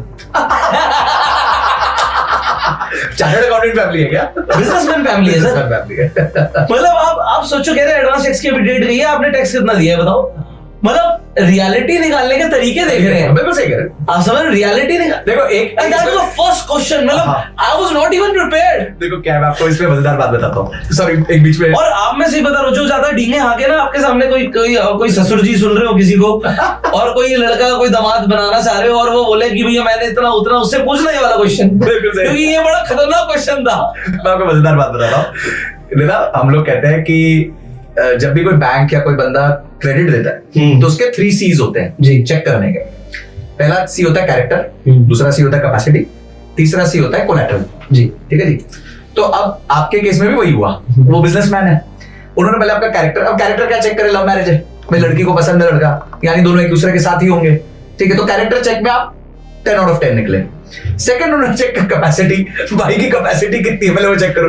अब हर जन का अपना रेशियो होता है, किसी का डेट टू इक्विटी रेशियो होता है, किसी का इंटरेस्ट सर्विस कवरेज रेशियो है। उन्होंने चेक कर लिया भाई ये कमाएगा तो टैक्स देगा, बदल टैक्स कितना दे रहा है। तो उन्होंने जो ये क्रेडिट देने का सिस्टम होता है वही तरीके से आपको अपनी बेटी दी है। उन्होंने पहले आपका कैरेक्टर चेक कर लिया which was okay, and second आपकी कैपेसिटी चेक कर ली, बोले भाई के पास पैसा वैसा है तो बेटी का ध्यान रख लेगा। आपने बिल्कुल, वो बहुत समझदार आदमी है, मैं तो मतलब उनको कॉम्प्लीमेंट करूंगा। मेरे ऑफिस में शायद he knows, I think मैं 12-15 लोग आए होंगे, ज्यादा थे शायद। इतने लोग आए मतलब ऑडिट करने अरे रेट बढ़ गई तो एनीवेज चलो वो तो क्या लड़की दे रही है अपनी जिंदगी भर के लिए, तो अपना पूरा सेटिस्फैक्शन करेंगे। एनीवेज सो मैं बात बता रहा हूँ, बट जब एक नॉर्मल इंसान की बात करूँ, देखो 25, 30, 50 हजार कोई भी कमा सकता है। अगर थोड़ा सा भी टैलेंटेड है बच्चा और नॉर्मल पढ़ा लिखा है तो 25, 30, 50 हजार कोई आज बहुत बड़ी चीज भी नहीं है जी। अगर आप थोड़े से भी मतलब ग्रेजुएट हो, आपकी सॉफ्ट स्किल्स अच्छी हैं, आपको थोड़ा सा एक्सपीरियंस हो गया है, एक जगह काम कर लिया, तो इतनी सैलरी हो जाएगी। Sure. अब बात आती है इतना अगर कोई भी कमा रहा है तो लाइफ में सबसे बड़ी चीज आती है स्टेबिलिटी पॉइंट ऑफ व्यू, कि घर अपना है नहीं। क्योंकि रेंट अगर बढ़ता चला जाएगा तो आई हैव सीन फैमिलीज जिसमें प्रॉब्लम आती है। क्योंकि मैंने आपको बताया मेरी बहुत हम्बल बिगिनिंग्स है। मतलब मैं ऐसे घर में रहता था जहाँ पे जिस गली के अंदर ऑटो भी नहीं जा सकता था। सो उतनी हम्बल बिगिनिंग से मैंने सब कुछ देखा है। घरों में फाइट की होती है, भाई भाई के बीच में फाइट की हो रही है, पैसे के लिए फाइट हो रही है, वाइफ बोल रही है तुम पैसे कम देते हो, तो पैसा बहुत इंपॉर्टेंट चीज। तो अगर आप जो कमा रहे हो उसमें से बहुत बड़ा पोर्शन आपके रेंट में ही जा रहा है, तो फिर आप इन्वेस्ट क्या करोगे? और ये एक स्टेबिलिटी वाली बात आ जाती है। तो इट टोटली डिपेंड्स। अगर आपको लगता है आप ऐसी जॉब में हो, आपको नहीं पता आज इंडिया, कल दुबई, कल अमेरिका, तो आप बिल्कुल मत खरीदो। बट अगर आपको लगता है आज एक अपॉर्चुनिटी है, रियल एस्टेट, मेरे पापा कहते हैं ये किस्मत की चीज होती है। सही कह रहे हो, हर किसी की किस्मत में नहीं होता। सही कह रहे हो। तो अगर आपकी किस्मत में चीजें बन रही हैं तो एफर्ट डाल के ले लो, क्योंकि आपको दोबारा मिलेगा नहीं मिलेगा, कितने का मिलेगा। और जितनों ने खरीदा है, मैंने आज तक किसी को लॉस में नहीं देखा। पॉइंट नंबर 2, 98% या 99% लोगों ने यही बोला हमने ये डिसीजन लिया तो बहुत बढ़िया कर दिया, तब ले लिया। मैंने आप कोविड में हो सकता है स्टॉक्स खरीद रहे हो, मैं नहीं खरीद रहा था, मैं रियल एस्टेट खरीदा। एंड रियल एस्टेट उस वक्त, जैसे स्टॉक्स अगर डिस्काउंट पे थे तो रियल एस्टेट डिस्काउंट पे था। तो रियल एस्टेट कोविड का खरीदा हुआ आज ट्रिपल हो चुका है। अब मैं आपको कमाल की चीज समझाता हूँ, मैं शायद ज्यादा बोल रहा हूँ बट एक कमाल की ऑब्जर्वेशन है।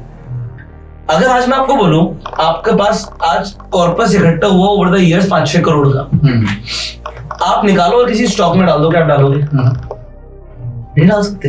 मान लो आपके पास एडिशनली कहीं से पैसे आ गए, ये छोड़ दो, एक कॉर्पस पड़ा है 5 करोड़ रुपए, मैं कहता हूँ निफ्टी में डाल दो, तो भी आप सोचोगे यार क्या ठीक टाइम है, क्या पूरा डालना चाहिए या थोड़ा डेट में रखना चाहिए, 10 क्वेश्चन आएंगे आपके मन में निफ्टी के लिए भी।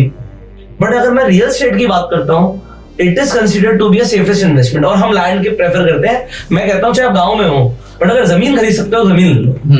तो पॉइंट क्या है, मैं पॉइंट बता रहा था कि रियल एस्टेट में जब भी इन्वेस्ट करोगे आप मोटा ही करोगे, अपनी औकात से ज्यादा करोगे।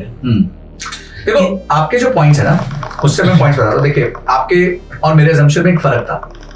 मेरे असम्पशन में एक फर्क ये है कि मैं पहले तो सेल्फ कंजम्पशन की बात कर रहा था, सेकंड में एक इक्वेशन दे रहा था कि फॉर एग्जांपल आपको अगर आज 80 लाख रुपए का एनसीआर में घर खरीदना है, तो ये इक्वेशन है।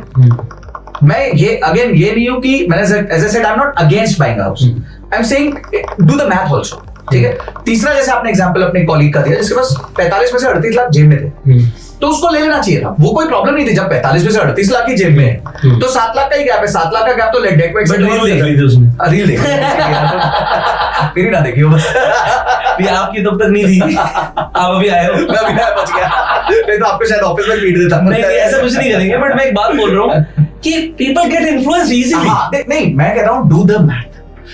देखो there are 2 types of decision in life, financial and money.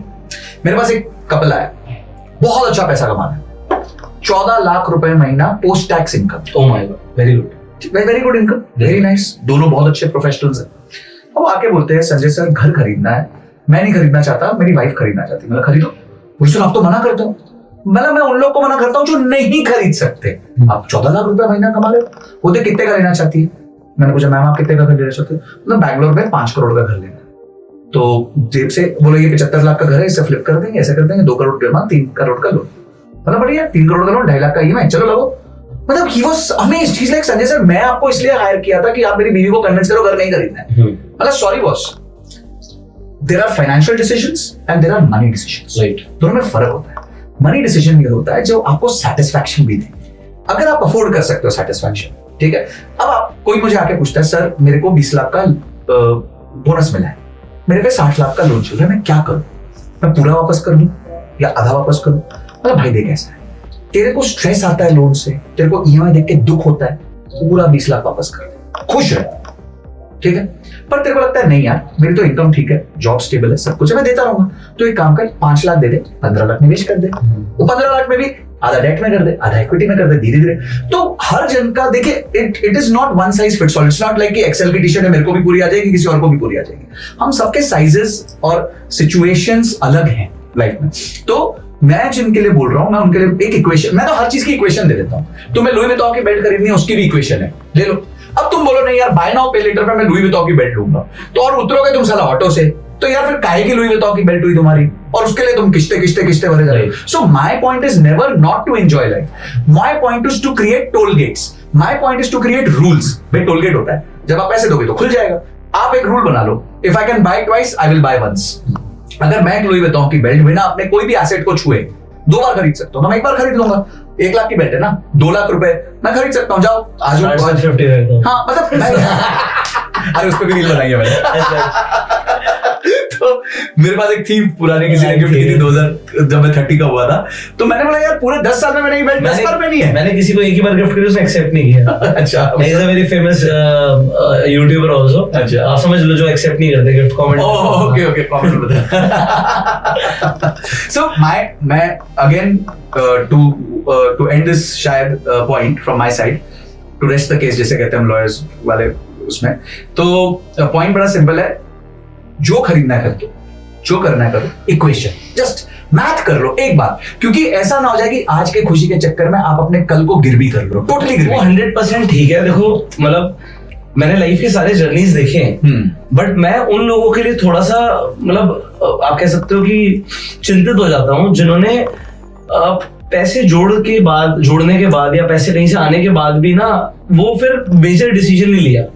मैं कहता हूँ वो इम्पोर्टेंट है, हाँ बहुत इंपॉर्टेंट है। और कोई अगर बोल रहा है कि इंपॉर्टेंट नहीं है, तो मुझे थोड़ा सा उसमें ये लगता है कि उनकी फिर कंडीशंस अलग होंगी जो शायद आपकी नहीं है। बिल्कुल। तो आपको देखना पड़ेगा। आप एग्जांपल आप कहते हो कल को मैं दुबई रहूंगा, मैं क्यों खरीदूंगा इधर, मैं तो यहाँ पे खरीद लूंगा या वहां पे भी नहीं खरीदूंगा। सो हर जगह का ना, जो आप रेंटल लीड की बात करते हो, दुबई की एवरेज रेंटल लीड आज की डेट में 8-9% 7-8% आ जाते हैं मिनिमम, तो बहुत महंगा हो गया डिपेंडिंग कौन सा एरिया है। तो जब इतना ज्यादा रेंट आ रहा है तो वहां पर कभी कभी EMI बेटर हो जाती है, ओनरशिप बेटर हो जाती है। तो ये सब ठीक है, डिबेट का पार्ट है, एंड नेवर एंडिंग डिबेट है। बट अगर आप कर सकते हो तो करना चाहिए, और नहीं कर सकते तो ऐसा बनो कि कर पाओ बस। तो मैं तो क्योंकि दुनिया मुझे नहीं सुनेगी, दुनिया तो पता नहीं किस किस को सुन रही है। तो अगर मुझे सुनेगी तो मैं चाहता हूँ मेरे से कम से कम ये एडवाइस लेके जाओ। मैं अभी एक देहरादून गया, सो मैंने वहां पे क्या किया, एक 5 स्टार होटल का एक सूट रूम ले लिया। वहां पे पोल्यूशन हो गया था, मैं वहीं पर रुका था। तो मैं आराम से स्विमिंग पूल से होता हुआ आ रहा था वहां पे। मतलब हम जब स्विमिंग पूल से आते हैं तो बाल बिल्कुल अजीब से होते हैं, और मैंने वो डाल रखा है, रोप डाला होगा। हाँ, तो मैं निकल रहा हूँ तो लिफ्ट के पास ऐसे मैंने बटन दबाया, कोई बाहर निकला, वो बाहर निकलता है, पुष्कर सर। और मैंने कहा ठीक है जो भी है। तो वहां पर जब मिला तो कहता है यार आपकी एक वीडियो देखी थी, तो उसने कोई रियल एस्टेट इन्वेस्टिंग की मेरी एक वीडियो देखी होगी। उसमें मैंने थोड़ा सा कॉन्सेप्ट बताया था कि अगर आपके पास पैसे नहीं भी है तो आप इन्वेस्टर्स ले आओ और इस तरीके से बिजनेस करो, बट डू द बिजनेस। तो होता क्या, उसने कहा मैं बड़ा हम्बल बैकग्राउंड से हूँ, बट मैंने आपकी बात सुनी कि अगर कहीं अपॉर्चुनिटी ढूंढो और किसी के पैसे हैं तो उसे आगे अपॉर्चुनिटी बताओ और उसमें कुछ पार्टनरशिप कर लो। सही कह रहे हो। कहता सर मैंने 3-4 डील करा दी और मैं करोड़पति हूँ। मतलब करोड़पति ऐसे एग्जैक्ट वर्ड नहीं था, बट मैंने 3-4 डील कराई है। मैं ऐसे ऐसे होटल की और फार्म हाउसेस की और इस तरीके की डील करा रहा हूँ, और मैंने ये देखो 3-4 डील कराई और इसमें इतना पैसा बनाया। तो आप मान लो कि करोड़ रुपए बन गया उसका। तो रियल एस्टेट की डील बड़ी होती है, तो छोटे पैसे से रियल एस्टेट नहीं होता। तो जिसने लिया उसका फायदा, क्योंकि उसने कोई डील कराई, उसने उसमें परसेंटेज लिया, ब्रोकरेज लिया, जो भी लिया, बट कोई आइडिया किसी को कहाँ क्लिक कर जाए, कोई कहाँ मिल जाए, हमें क्या पता यार। और उसे जब अच्छा लगा ना, तो मुझे सबसे अच्छा लगा कि यार किसी को फायदा हुआ ना। तो मुझे ऐसा लगता है जब आज अगर किसी ने यंग एज में घर खरीद लिया ना, वो लाइफ टाइम बोलेगा यार ये एक डिसीजन किसी की बात सुन के मैंने यंग एज में कर लिया, और किसी ने वो यंग एज में पैसे होने के बाद भी वो छोड़ दिया। I do not know future में क्या होगा, हो सकता है बहुत ज्यादा पैसे कमाओ, I wish all the very best to you, but शुरुआत छोटे से होती है। राइट, जो आपने बोला ना छोटे से, वो साइड से करना है। So I started with one property, एक भी लेना बहुत मुश्किल था। मेरी पहली रियल एस्टेट डील में आई लॉस्ट 40 लाख रुपीस।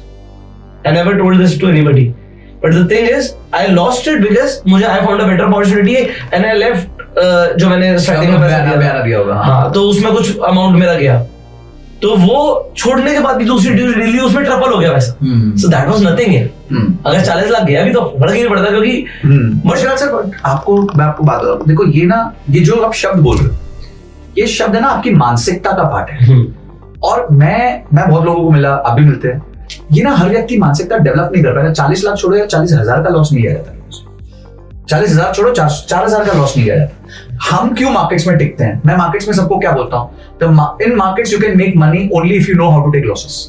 अगर आप लॉसेस लेना सीख गया, पैसा बनाना सीख जाओगे। पर लोग लॉस ही नहीं ले पाते। आज मैं बहुत अच्छे व्यक्ति से मिला, अच्छी नौकरी, अच्छी मतलब बहुत ही अच्छी नौकरी, और मेरे से मिलके बोल रहा है, संजय सर वो मैं ऑप्शन फ्यूचर्स में ट्रेड कर रहा था, ये किया सर, मुझसे ना लॉस नहीं लिया है। तो देखिए, क्षमता की बात हुई, घर की बात हुई, मैं आपको 2-3 एग्जांपल्स देता हूं, और ये मानसिकता का खेल है। अब ये बहुत बड़ी शादी हुई, बहुत अमाउंट खर्च हुआ, सब लोगों को वेस्ट कर दिया, उनकी खुशी थी, उन्होंने अपनी नेटवर्क का एक छोटा सा पोर्शन दिया। अब मैं आपको रिलायंस का एक एग्जांपल देता हूं, बहुत बढ़िया, कि क्षमता किसे कहते हैं। रिलायंस का साल का interest cost is 24,000 crore rupees. ज्यादा कम है? अब डिपेंड करता है उनकी इनकम 1.25 लाख करोड़ है नहीं। प्रिसाइसली, अगर आपकी इनकम 1.25 लाख करोड़ है तो 24,000 करोड़ तो कुछ भी नहीं है, यानी वो साल में 5 बार ब्याज दे सकते हैं। राइट, ये होती है क्षमता। इसलिए मैं कभी कभी कहता हूं कि कभी कभी 1 लाख का लोन भी ज्यादा होता है और 1 लाख करोड़ का लोन भी कम होता है। इट ऑल डिपेंड्स अपॉन आपकी क्षमता कितनी है। आप 50 किलो का डंबल उठा रहे हो, वो आपके लिए छोटा हो सकता है, वार्म अप हो सकता है। मेरे लिए 50 किलो का डंबल एस्पिरेशन हो सकता है। 50 करोड़ वैसे ज्यादा भारी होते हैं। पुष्कर सर हर चीज में से निकाल ही लेते हो। सो या दैट्स हाउ यू नो, जो हमारा क्षमता का गेम है। जो भी यहाँ देख रहा है, जैसे आपने बहुत अच्छी बात बोली, मैं ये चाहता हूं कि भाई क्षमता बना लो, क्षमता बना के जो करना है करो। रोज नई गाड़ी खरीदो, रोज नया घर खरीदो। चलो अब मैं आपको एक कमाल की बात बताता हूँ। मैंने दिल्ली के अंदर ये चीज देखी। दिल्ली में मैंने क्या देखा कि जो हाउस ओनर्स हैं वो ज्यादातर बिजनेस कर रहे हैं कोई ना कोई, क्योंकि मतलब एक लेवल पे आने के बाद जी, मतलब आपको इंडिया में जॉब कितने की मिलेगी, है ना। आपने जो एग्जांपल्स दिए वो मैक्सिमम एग्जांपल्स सैलरीज के, ठीक है, वो मतलब सीलिंग आ गई, उसके बाद तो सीईओ बचता है, वो सब नहीं हो सकते। तो जो बिजनेस ओनर्स है, मैंने क्या देखा, वो क्या कर रहे हैं, वो जो जिस घर में भी रहते हैं ना, उस घर में भी लोन है, होम लोन नहीं है, लोन अगेंस्ट प्रॉपर्टी। बिल्कुल सही। तो वो क्या कर रहे हैं, दे वांट द लेवरेज। जो रिलायंस के ऊपर कर्जा है, वो सिर्फ रिलायंस के ऊपर नहीं है, मैं देख रहा हूँ हर बिजनेसमैन को एक्सपैंड करने के लिए कैपिटल चाहिए। अब कैपिटल जो है कहाँ से आएगा, तो वो अपने घर को गिरवी रख के उस पे पैसा लेके अपने बिजनेस में लगा रहे हैं, और धीरे धीरे ईएमआई भरते हैं। जब वो हो जाता है, घर की वैल्यू बढ़ जाती है, लोन को टॉप अप करा लेते हैं। बिल्कुल। पहले कभी घर की वैल्यू थी 5 करोड़, लोन मिल गया 2-3 करोड़ का, ठीक है जी, अब घर की वैल्यू हो गई 10 करोड़, टॉप अप करा लिया। सही कर। और वो कभी लोन को खत्म ही नहीं कर रहे हैं। सो ऐसा मैंने जब 1 नहीं 2 नहीं 10-20 एग्जांपल्स में देखा, तो मुझे ये समझ आया ये डुअल बेनिफिट ले रहे हैं। घर अपना, जब बच्चे की शादी हो रही है अपना घर है, 20 साल से यहीं रहते हैं, और उस घर को भी लेवरेज कर रहे हैं। Sure. तो जो मिडिल क्लास आदमी है वो लेवरेज के बारे में नहीं सोच सकता। मैं घरों की जब बात कर रहा था तो मैं बिजनेसमैन बोल के चल रहा हूँ। तो अगर कोई मिडिल क्लास आदमी है, जब लेवरेज करता है तो वो खर्चे के लिए करता है, लायबिलिटी के लिए करता है। सही कह रहे हो कि घर में शादी है, तो फिर लोन ले लेते हैं या बेच देते हैं, कुछ कर लेते हैं। अब घर में इसके आईफोन तो कौन नहीं, मतलब एग्जैक्टली जनरली लोग बिना घर के भी एक लोन लेंगे तो आईफोन खरीद लेंगे, कुछ ऐसी 60% गाड़ियां लोन पर आती। बिल्कुल सही कह रहे हो। ये 80-90% फोन जो आज के डेट में आ रहे होंगे, ये ईएमआई पे आ रहे हैं। Amazon ने कहा है कि जो इनका बिग वो सेल होती है ना, बड़ी सी, उसमें 4 में से 3 products by now pay letter पे। ये Amazon का क्रेडिट है, मेरा नहीं है। 4 में से 3 यानी 75% products are on buy now pay later. तो क्या बोलेगा? इससे आपको ट्रेंड समझ आता है ना, मानसिकता समझ आती है, और फिर उसके बाद बोलते हैं यार हमारे पास पैसे नहीं है, गरीब है, कैसे अफोर्ड करें। मैं खैर इसके ऊपर बहुत ज्यादा तो नहीं बोलूंगा, but this is what we have seen. लोग ना मतलब अमीर बनने से ज्यादा अमीर दिखने में बिलीव करते हैं। प्रिसाइसली, है ना? तो अमीर दिखने का वक्त आता है, जो आपने बोला था ना, मैं बोलता हूँ if you can buy anything thrice you can afford it. अच्छा, आप otherwise you can not afford it. बिल्कुल सही। ट्वाइस भी ठीक है, दो डबल ही ले ले। हाँ, so even if you are buying a car, तो देयर इज अ फार्मूला 24-10 लोग बोलते हैं, तो वो फॉर्मूला भी लगा रहे हो कि 20% डाउन पेमेंट दे दोगे, 4 साल के लिए ईएमआई कराओगे, 10% से ज्यादा मंथली नहीं होना चाहिए। बट जब आप गाड़ी लेने जाओगे ना, तो आपको जो कार ओनरशिप वाला है ना, वो पूरी तरीके से कार चेपना चाहेगा।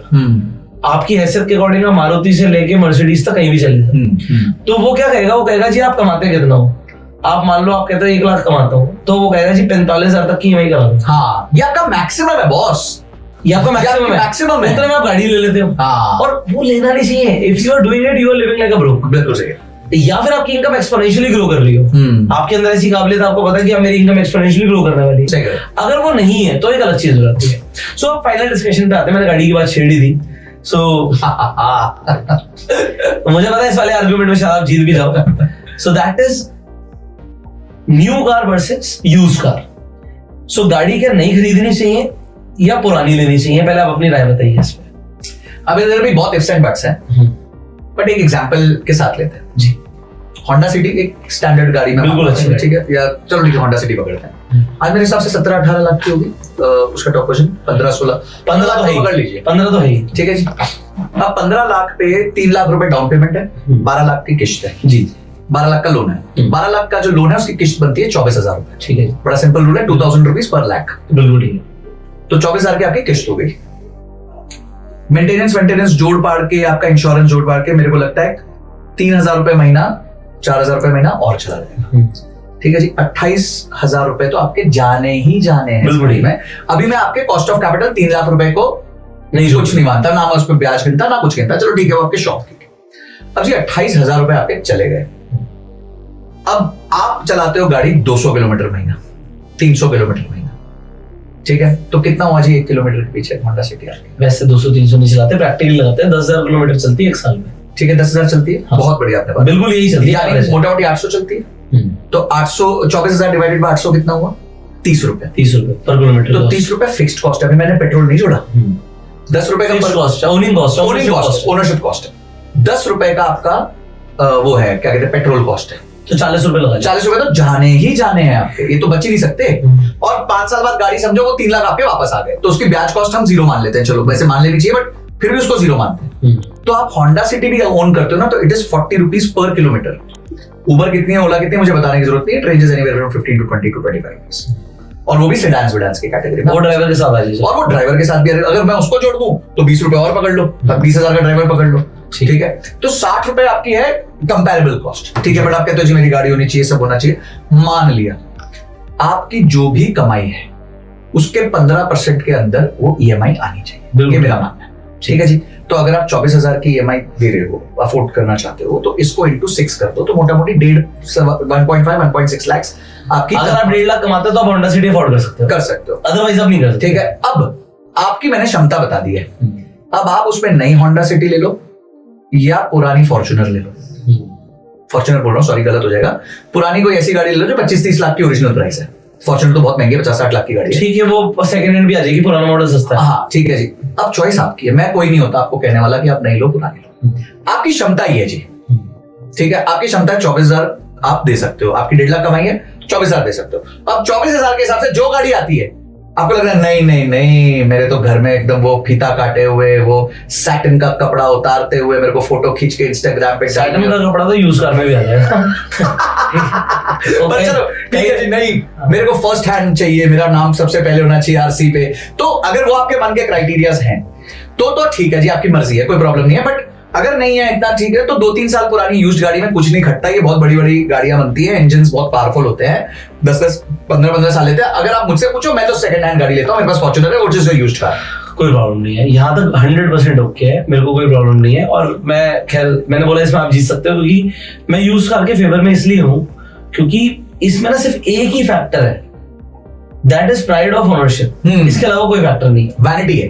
तो वो प्राइड ऑफ ओनरशिप क्या है, मैं एग्जांपल देता हूँ। मैं अपनी वाइफ के साथ मेरे पास एक जीप कंपास थी, तो मैंने उसे बेच दिया, बट हम उस जीप कंपास से एक फंक्शन में गए, तो वहां पर एक लड़का था जिसे मैं जानता नहीं था, उसने मेरा नाम लिया, पुष्कर राज ठाकुर ऐसे नाम लिया, तो जो भी उसने नाम लिया पुष्कर नाम लिया, तो मैंने कहा हो सकता है मेरे यूट्यूब देखा हो, बट वो बच्चा बहुत छोटा था और उसने मेरा नाम लिया, तो मैंने कहा how do you know my name, तो उसने बोला ये गाड़ी के नंबर से आपका नाम निकाल लिया।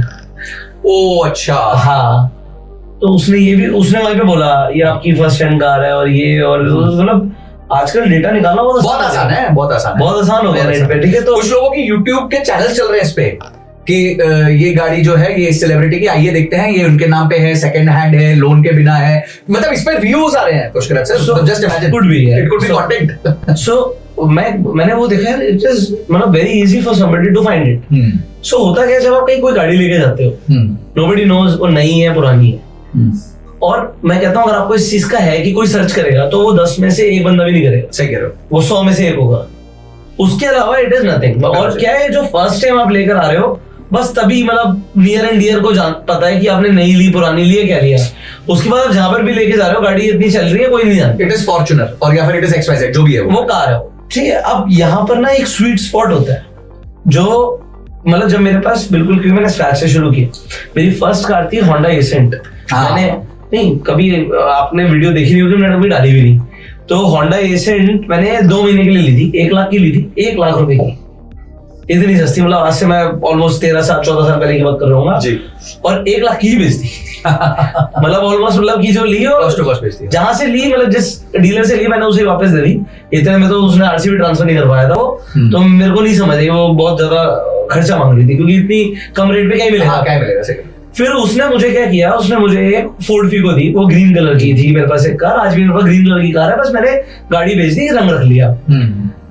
तो मैंने फीगो जब चलाई तो मैंने वो ली, उसे 2,80,000 रुपए की खरीदी, और जब मैंने बेची उसे 2,40,000 की बेची, कुछ डेप्रिसिएशन ही नहीं था, कुछ डेप्रिसिएशन नहीं, सही कह रहा हूं। Then I bought a Honda City and I bought a Honda Accord, and Accord is very, मतलब वो बड़ी अच्छी स्टोरी है। मैंने OLX से खरीदी होंडा अकॉर्ड, ओके। अब OLX से जब मैंने खरीदी तो वो कहीं पे किसी के गैरेज पे या पार्किंग टाइप में खड़ी थी। मेरा एक मैकेनिक होता था, तो मेरे पास सेकंड हैंड कार थी, तो मैकेनिक आपका ना घर का बंदा बन जाता है। जब आपके पास नई गाड़ी होती है तो एक अलग बात है, तो कुछ ना कुछ प्रॉब्लम आती है, सही करो। सो मैंने अपने मैकेनिक को फोन किया, मैंने कहा गाड़ी देखने जाना है, और वो गाड़ी देखने गया, उसने कहा बिल्कुल ओके गाड़ी है, आनंद करके ले लो। 40,000 किलोमीटर चली थी, 4 लाख में मुझे मिल गई अकॉर्ड, होंडा अकॉर्ड, और ब्रांड न्यू गाड़ी, अल्ट्रा लग्जरी है, ऊपर से मिट्टी चढ़ी हुई थी पूरी उसकी पार्किंग में। उस बंदे के पास टाइम नहीं था उसे चलाने, तो उसने मेरे को दे दी। मैंने 4 साल चलाई, 40,000 किलोमीटर और चलाई, और 4 लाख की बेचती। ये मैं तब की बात बोल रहा हूँ, I didn't have money to buy a new car, भाई मैं नहीं कर सकता था, और मैं दुनिया के लिए तो अकॉर्ड चला रहा हूँ, ठीक है। ऑल्दो मेरी होंडा सिटी उससे डबल रेट की थी। होंडा सिटी जो थी वो भी मैंने सेकंड हैंड ली थी, that costed me 9 lakh rupees, और नई थी वो 11 लाख रुपए की। तो वो बहुत अकॉर्ड एज अ व्हीकल ना, कॉस्ट ऑफ ओनरशिप उसकी थोड़ी ज्यादा थी, पेट्रोल ज्यादा मांगती थी, और उसमें क्या था कि जो वो अल्ट्रा लग्जरी थी, मतलब it was a Honda City actually पुरानी नहीं थी, वो it was less than 2 years old, हां, तो इसलिए so it costed me 9 lakh rupees. So मुझे ज्यादा महंगी पड़ी, कोई बात नहीं, मैंने उसे रखा, और उसने मुझे कभी परेशान नहीं किया, इन दोनों गाड़ियों ने मुझे कभी परेशान नहीं किया। So Accord and Honda City both for like, कभी एक रुपया नहीं, पंचर भी मेरे को याद नहीं उसमें हुआ, कभी नहीं हुआ, तो 1 रुपया नहीं लिया। बट ठीक है, जब मैं अफोर्ड कर सकता था तब मैंने मर्सिडीज खरीदी। अब मर्सिडीज खरीदते ही क्या हुआ, आपकी वो ओनरशिप वाली बात बताता हूँ, कोविड आ गया, 2 साल गाड़ी घर में खड़ी रही, ब्लंडर, खरीदी भी चलाई भी नहीं, सही करो, और ओनरशिप कॉस्ट जो है वो तो पर डे की डेप्रिशिएट हो ही रही है ना, बिल्कुल डेप्रिसिएशन भी लग रहा है। अब बिजनेसमैन के साथ फायदा क्या होता है जो लोगों के साथ नहीं होता, हाँ, उनको डेप्रिसिएशन का बेनिफिट मिल जाता है। बिजनेसमैन तो डेप्रिसिएशन का बेनिफिट, सिंपल सी बात है, सरकार हमारे को हर चीज में 25% छूट देती है, हमारे को डिस्काउंट है, अगर आप प्राइवेट लिमिटेड में हो, और अगर आप पार्टनरशिप वाले हो तो 33%, आप प्रोप्राइटरशिप में भी हो तब भी आपको अगर मैं अपने नाम पे बिजनेस कर रहा हूँ और मेरे नाम पे गाड़ी है तो मैं डेप्रिसिएशन क्लेम कर सकता हूँ, बिल्कुल। मैं वही नहीं, मैं तो ऑफिस आ रहा हूँ ना गाड़ी से, हाँ सही कह रहे हो, नहीं आ रहा तो बताओ, मेरी गाड़ी ऊपर खड़ी है, मैं ऑफिस से आया उससे इसी जा रहा हूँ, मैं बिजनेस पर्पस में यूज कर रहा हूँ, बिल्कुल। तो अब अगर मैं ये चीज कर रहा हूँ तो मैं डेप्रिसिएशन क्लेम कर रहा हूँ, but point is this, till the time I couldn't afford a car, तो भैया मुझे कोई शोशा नहीं था। जब मैंने फीगो खरीदी थी उस टाइम पे जो मेरी इनकम थी, मेरे एक दोस्त की भी सेम इनकम थी, वो BMW ले रहा है। आप सोचो, he could afford a BMW, although it was also second hand, but he bought a BMW. I bought Figo. कि भाई मैं इतना ही करूंगा खर्चा, बाकी तो नहीं कर सकता। आज की रेट में लेट से आप रोल्स रॉयस खरीद सकते हो, बट आप खरीद सकते हो, बट आप उसे अफोर्ड नहीं कर सकते। तो डिफरेंट थिंग। आप सही कह रहे हो। जब मैंने MBA करी और मेरे बैचमेट्स थे, तो हम लोग ठीक ठाक कॉलेज से थे, अच्छे पैकेजेस लगे, ग्रोथ अच्छी हुई शुरू में। तो मैं जब मर्क अफोर्ड कर सकता था तो मैंने होंडा सिटी ली, ठीक है। और वो जब होंडा सिटी अफोर्ड कर सकते थे तो उन्होंने मर्क ले ली। तो वो आज भी स्ट्रगल करते हैं क्योंकि उनको EMIs भरनी है, उनको चलानी है, उनकी मेंटेनेंस मैनेज करनी है। और मैंने कोई स्ट्रगल नहीं किया। जो मेरा पैसा बचा हुआ था वो मैंने इन्वेस्टमेंट्स करी है या फिर अपने ऊपर इन्वेस्ट किया ताकि मैं अपनी ग्रोथ बेटर कर सकूं। तो मुझे ऐसा लगता है कि आपने जो बात करी है ना, it is a choice between freedom over lifestyle या फिर लाइफस्टाइल ओवर फ्रीडम। तो अगर आप फ्रीडम ओवर लाइफस्टाइल चुनना चाहते हो तो थोड़ा पहले सैक्रिफाइस कर लो। एक बड़ा अच्छा एक्सपेरिमेंट हुआ था, डेनियल गोलमैन की एक बुक है इमोशनल इंटेलिजेंस में। उन्होंने एक्सपेरिमेंट ये किया कि उन्होंने कुछ छोटे बच्चों को, बहुत छोटे बच्चों को एक कमरे में डाल दिया और उनको वो दे दिया मार्शमेलो। अब मार्शमेलो बड़ा मीठा मीठा मजेदार चीज होती है, तो सब बच्चों को दे दिया। बोला बेटा रुको, मैं ना 15 मिनट में आ रहा हूँ चॉकलेट सॉस लेके, जिसने मार्शमेलो नहीं खाया मैं उसको चॉकलेट सॉस भी दूंगा। और कमरा छोड़ के चलेगा। अब इनको पता नहीं आएगा नहीं आएगा। बच्चों ने उठाया, किसी ने चाट लिया, किसी ने खा लिया, बाद में देखेंगे। 15 मिनट में आ गया। तो भाई जिन्होंने खा लिया वो तो रो पड़े कि बोले हमारी तो चॉकलेट सॉस ही मिस हो गई। और जिनके पास पड़ी थी मार्शमेलो, उन्होंने मार्शमेलो विद चॉकलेट सॉस खाई। तो यही लाइफ है। आपके पास मार्शमेलो है, आप चॉकलेट सॉस के लिए थोड़ा सा वेट कर लो। अगर आपने चॉकलेट सॉस के लिए वेट कर लिया, थोड़ा वेट करें, तो आपको चॉकलेट सॉस पक्का मिलेगी। तो जब आपने बहुत प्यारी बात कही, and it is not a lifestyle lesson, it is a finance business lesson, कि जब आप जितना अफोर्ड कर सकते हो उससे अगर थोड़ा नीचे रहोगे ना, थोड़ा ही, तो आप आगे बहुत ऊपर चले जाओगे, क्योंकि इतना पैसा आपको मिल जाता है कंपाउंडिंग करने के लिए। तो यही हुआ। अच्छा फिर क्या हुआ, मेरे साथ भी बड़ी इंटरेस्टिंग किस्सा हुआ। फिर मैं दिल्ली शिफ्ट हुआ, तो मेरे को था कि मेरे को यूज्ड कार ही लेनी है। मैं होंडा सिटी जब ली थी तब भी यूज्ड ही ली थी। तो मैं चला गया एक बार मार्केट, तो मेरे को ना मर्सिडीज मिल गई किसी लॉयर की, जिसे ज्यादा चलानी नहीं थी, चलाई भी नहीं थी, 5-7 साल पुरानी थी और 60,000 किलोमीटर चली थी। C220D, बढ़िया एकदम मस्त ऑटोमेटिक गाड़ी विद सनरूफ। मुझे मिल गई 9 लाख रुपए में। At that time also it used to cost 40-45 lakh रुपए मिल सकती है। ठीक है जी, ये 2014 की बात है। उसके बाद मैं दिल्ली नया नया आया था, अरे पहाड़ों पे जा रहे हैं, इधर जा रहे हैं, उधर जा रहे हैं, आसपास, तो बड़े अच्छे से चलाई गाड़ी। 2017 में I was shifting to Sri Lanka for certain time, for certain assignment, और 2016-17 में वो रूल आ गया था कि भाई आप 10 साल से ऊपर डीजल व्हीकल नहीं रख सकते। इतनी सब कबाड़ा होने के बाद भी, वो डीजल व्हीकल को 10 साल होने के बाद भी, क्योंकि वो मर्सिडीज था, उसमें अंजर पंजर की वैल्यू, वो दिल्ली एनसीआर का रूल है ना, बाकी जगहों से आ गए। भाई अब मेरे को 9 लाख वाली गाड़ी 4.5-5 लाख के रेंज में कुछ बेची थी। सोचो, वो 45 लाख वाली गाड़ी उसने मेरे को 9 लाख में बेची और मैंने 9 लाख वाली गाड़ी 4.5 लाख, जबकि इतने रूल्स का इशू हो गया था। अगर नहीं हुआ होता तो 7-8 लाख में बेचता था। तो यही बात लोगों को समझ नहीं आती कि यूज्ड कार लेने से, आज मैंने जो फॉर्च्यूनर 50-55 लाख की आने लगा, I bought that for 31 lakh rupees. और क्या चली थी, मुश्किल से 35,000 किलोमीटर चली। अब फॉर्च्यूनर 35,000, वो 3.5 लाख किलोमीटर चल सकती है। तो मुझे ऐसा लगता है कि आइडियली तो आपको यूज लेनी चाहिए अगर आप एफिशिएंसी मैनेज करना चाहते हो। देखिए बहुत जो बड़े बिजनेसमैन होते हैं, जो बहुत अलग लेवल पे होते हैं, फिर उनके लिए ठीक है, वो यूज भी उतनी करते हैं, उनकी गाड़ियां भी उतनी यूज होती है, क्योंकि 10,000 किलोमीटर यूज नहीं होती है, तो उनको फर्क नहीं पड़ता। उनको फर्क ही, देखो सबसे बड़ी बात है, फर्क नहीं पड़ता। ये बात जो समझ है ना कि बॉस, या तो अपनी इनकम इतनी सॉलिड कर लो कि इसे फर्क ही ना पड़े यार, ठीक है भाई। जैसे मैं बता रहा हूँ ना, इतने बड़े, आज आपको, मैं ऑनेस्टली आज आपको एग्जांपल कोई गाड़ी लेने से फर्क नहीं पड़ता, बिल्कुल, तो आज आप नहीं ले सकते हो और फिर आपको नहीं लेनी चाहिए। हाँ, अब नहीं लेने की भी अलग बेनिफिट्स है, बिल्कुल। सो अब एम्बेसडर वाली बात करी थी, तो मैं भाई पहले तो यूज का बता देता हूँ। अगर बजट में नहीं आ रही तो यूज लो। यूज लेने का एक स्वीट स्पॉट होता है।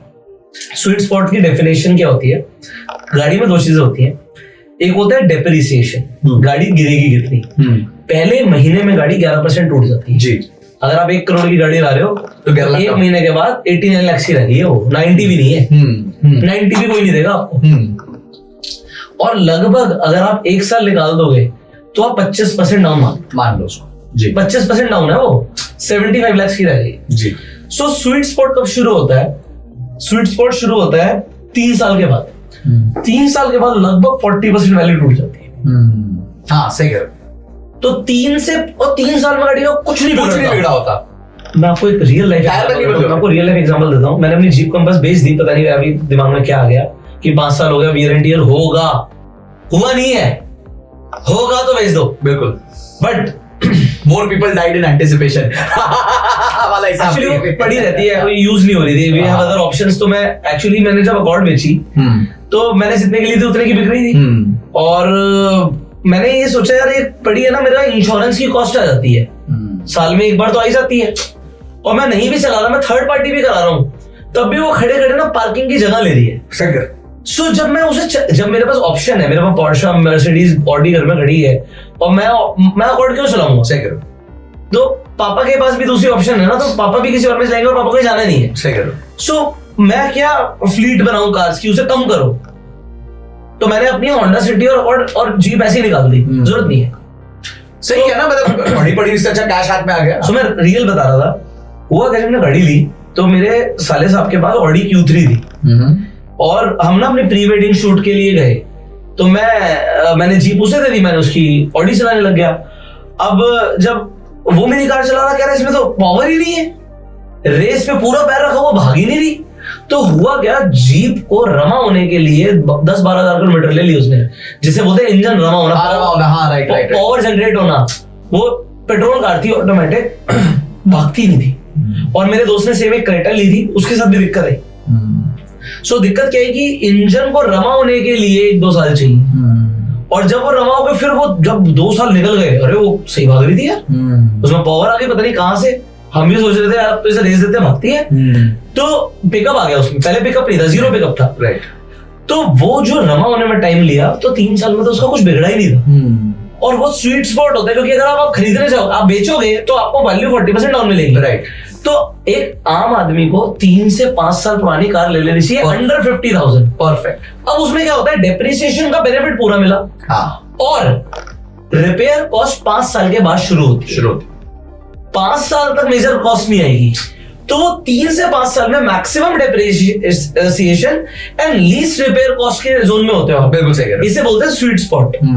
ये आपको लेनी चाहिए आइडियली। तो हमने ये किया था, हमने जब फॉर्च्यूनर थी 4 इयर्स हो चुके थे, और करीबन 35-40 हजार किलोमीटर चली थी। अब जाके हमने उसका टायर बदलवाया, क्योंकि 40,000 किलोमीटर में टायर बदलेगा। हमने तो 55-60 तक चला दी, गाड़ी चल भी गई। अब जवाब दी थी, तो हमने फिर उसके चारों टायर बदलवाए और सब किया। सी पॉइंट है कि यही छोटी छोटी चीजें लाइफ में जब आप ऑप्टिमाइज करते हो, तो आप बड़ी चीजों को भी ऑप्टिमाइज करना सीख ले। बट महंगी गाड़ियों में अगर आप अपने जैसे मेरे दोस्त ने BMW लिया, उसकी ना सस्पेंशन की प्रॉब्लम आई, भाई खत्म, 7 लाख रुपए खत्म आदमी। ठीक है, अब उसने जो सेकंड हैंड ली सोच के, वो तो छोड़ो, जब वो कंपनी में ठीक करा रहा है, तो कंपनी इतना कॉस्ट बोल रही है, उसने बाहर से कराया सस्ता होगा, वो मुझे नहीं पता, बट मैं बात बोल रहा हूँ, इट इज टू मच। अभी एक रियल लाइफ एग्जांपल देता हूँ। सो जो मेरे पास पोर्शे है, तो उसके जो टायर्स है, वो एक स्विफ्ट के बराबर है एक टायर। ठीक है, अगर आप विद अलॉय देखते हो तो एक स्विफ्ट उतने में आती है। सो अब 4 स्विफ्ट इसको रील में एडिट करके लगा देना पिक्चर, तो मजा आएगा। सो उसमें हुआ क्या कि मेरे जो कार के जो actually you customize a car, आप पोर्शे की वेबसाइट से ऑर्डर होती है गाड़ियां, मैं आपको बताऊं जी, आप पूरा कस्टमाइज करते हो और लास्ट में प्राइस आता है और आप वो पे करते हो जी। सो जो मेरा जो टायर है ना, वो इतने मतलब फ्लैट टायर, उसे रेसिंग टायर बोलते हैं, पता नहीं क्या बोलते हैं, मेरे को तो पता भी नहीं है। वो 1 इंच ही है, जैसे लोगों के टायर चौड़े चौड़े होते हैं ना, ये बस इतना सा ही है। सो इसमें क्या होता है कि इंडिया के रोड्स इसके अकॉर्डिंग है नहीं, गड्ढे हैं। गड्ढे में जब ये टायर आते हैं तो बहुत कम डिस्टेंस है अलॉय से इसका, तो जो टायर है बबल हो जाता है। समझ गया। अब बबल पे वो कभी भी बस्ट हो सकता है। राइट। बस्ट नहीं हुआ था, बबल आ गया 3 टायरों पे। एक टायर 1 लाख का था, मुझे पता ही नहीं था। अच्छा है मेरे पास इंश्योरेंस था, तो इंश्योरेंस ने मुझे 80-85% दे दिया बबल आने पर भी, और मेरे 3 टायर नए लग गए। बट 15% मुझे इसलिए देना पड़ा कि उन्होंने कहा आपने गाड़ी को चलाई भी तो है, कुछ तो वियर एंड टियर तो आपका हो गया ना, वो इंश्योरेंस में कवर हो गया by chance. But point is this, cost of owning a luxury car is very high. 3 lakh रुपए का टायर दिलवाऊंगा मैं? सही कह रहे हो। What is this, what is joke? मतलब मैंने सुना दिया लिटरली। वो कह रहे आपके थ्रू हुआ है, आप किसी गड्ढे में जानबूझ के लेके गए हो। मैंने कहा मुझे नहीं पता भाई, पहले तो वारंटी में डाल, हाँ तेराली के टायर्स है, खराब कैसे हो सकते हैं? राइट। तो उसके बाद मैंने कहा नहीं हो रहा, कोई नहीं, इंश्योरेंस में डालो मेरा। और फिर मैंने पता किया शायद उसमें ना आपका वो नहीं जाता, मतलब नो क्लेम बोनस। हाँ एनसीबी आपका नो क्लेम बोनस टायर के केस में नहीं जाता, अदरवाइज चला जाता। अगर कोई एक्सीडेंट का क्लेम लोगे तो वो नहीं ले रहा। हाँ बिल्कुल सही। तो एनसीबी नहीं गया मेरा, तो मैंने कहा एनसीबी नहीं जाना तो 3 लाख रुपए का डाल दे, कोई दिक्कत नहीं, इंश्योरेंस की कॉस्ट तो फिर भी कमी है। सही करो। तो ये बहुत ज्यादा कॉस्ट है और कुछ टाइम के बाद आपकी कॉस्टिंग बहुत बढ़ जाएंगी। अभी दिल्ली में मेरी वाइफ ड्राइवर के साथ गई मर्सिडीज लेके, पानी भर गया। अरे भाई साहब, पानी भर गया, हाँ इंजन सीज। मेरी कार ना फ्लोट कर रही थी, मेरे को वीडियो है, फ्लोटिंग वीडियो, और बिकॉज ऑफ गवर्नमेंट। भाई पानी भर गया। देते हो पुरस्कार सर? हाँ, आप थोड़ी टैक्स दे रहे हो। टैक्स 15 लाख का खर्चा है भाई, 15 लाख का खर्चा है। और वो छोड़ो, मेरे को डर ये था कि ये जो गाड़ियां इंटरनेशनल कार्स ये अंदर से बंद हो जाती है, बाहर नहीं निकल सकता, इंजन सीज भी हो जाता है, इंजन सीज होता है, बंदा बाहर नहीं निकल सकता। अभी ये केस हुआ कि जिसमें बंदा कार के अंदर था, कार में आग लग गई और वो अंदर से खोल नहीं पाया, इसलिए मर गया। कार खुली नहीं, लॉक हो गई।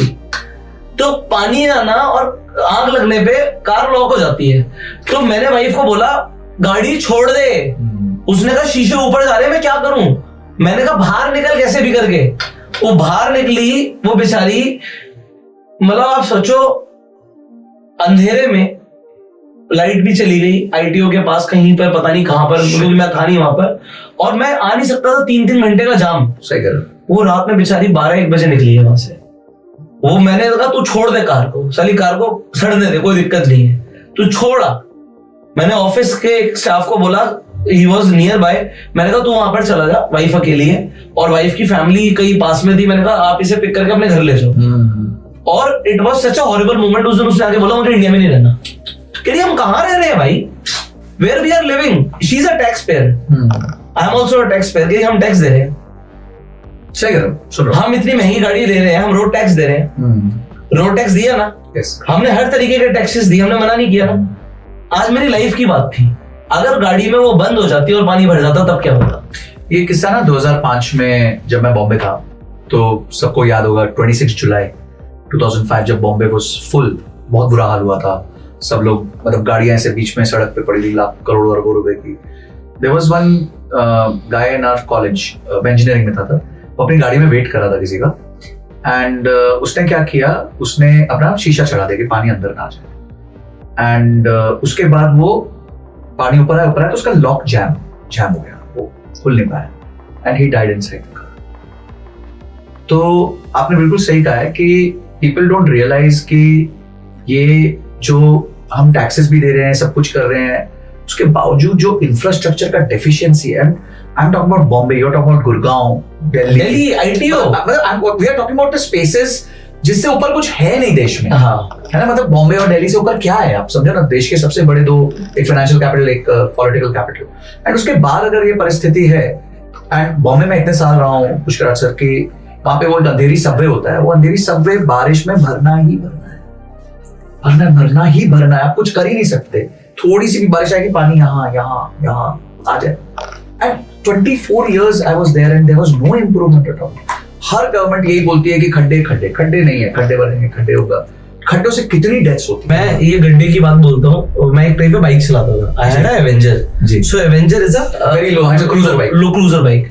सो आई वाज ड्राइविंग अराउंड 60-65 की स्पीड पे हूँगा मैं, और हेलमेट सब पहन रखा था। सो मैं ट्यूशन पढ़ाता था एक टाइम पे, मतलब लोगों को पता नहीं है, तो मैं दिल्ली से नोएडा भी ट्यूशन पढ़ाने गया हूँ। तो मैं नोएडा गया, ट्यूशन पढ़ाने जा रहा था, तो वहाँ पे एक सोसाइटी के अंदर मेरे ना कई बच्चों का एक ग्रुप बना लिया था हमने, और मैं वहाँ पे क्लासेस देता था, बच्चों को पढ़ाता था, इस तरीके से काम करता था। तो वहां पर क्या हुआ कि एक गड्ढा था जो दिखा नहीं मुझे, लिटरली मैं कहता हूँ मेरी जान बची उसमें। गड्ढा ना दिखना, 65 की स्पीड भी कम नहीं होती। हाँ, very fast. 65 is very fast. Car में और बाइक में फर्क होता है।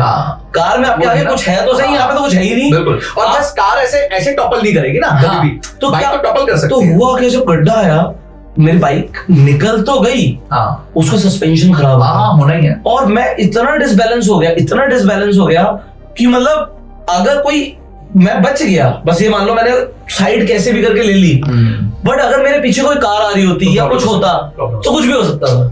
एंड तो ये मेरे साथ कई बार हो गया है। तो इंडिया को मतलब मैं इस चीज में क्या बोलूं, मतलब मेरे को इंडिया से बहुत प्यार है। हाँ, obviously we all love मुझे आई लव इंडिया, मैं कभी इंडिया को नहीं छोड़ के जाना चाहता। मतलब देयर आर पीपल जो मेरा इंतजार कर रहे हैं, ठीक है, मेरे लिए, मतलब मैं चाहता हूँ, मेरी रिस्पॉन्सिबिलिटी है ये कि मैं यहाँ पे अगर मैं अपलिफ्ट हूँ तो लोगों को अपलिफ्ट करूँ। Sure. बट दो चीजों से मुझे बहुत बड़ी प्रॉब्लम है। एक सबसे बड़ी प्रॉब्लम है पॉल्यूशन से। मतलब I want to raise my voice on this कि मतलब अगर यहाँ पर मैं मरी जाऊंगा तो मैं यहाँ पे रहूंगी। Pollution is too much. मतलब आई लव इंडिया, मैं कभी नहीं छोड़ के आना चाहता। यहाँ पे इतनी सहूलियतें हैं, सब बढ़िया है, और मुझे करप्शन से भी प्रॉब्लम नहीं है। अभी मतलब मैं बोलना नहीं चाहूंगा, बट आप किसी भी चीज के लिए अप्लाई करो यहाँ पे, मतलब जो जितने भी ऑफिसर्स हैं they ask for money straight away, और वेरी कॉमन, मतलब ये सब आपकी कॉस्ट ऑफ डूइंग बिजनेस में आ जाता है।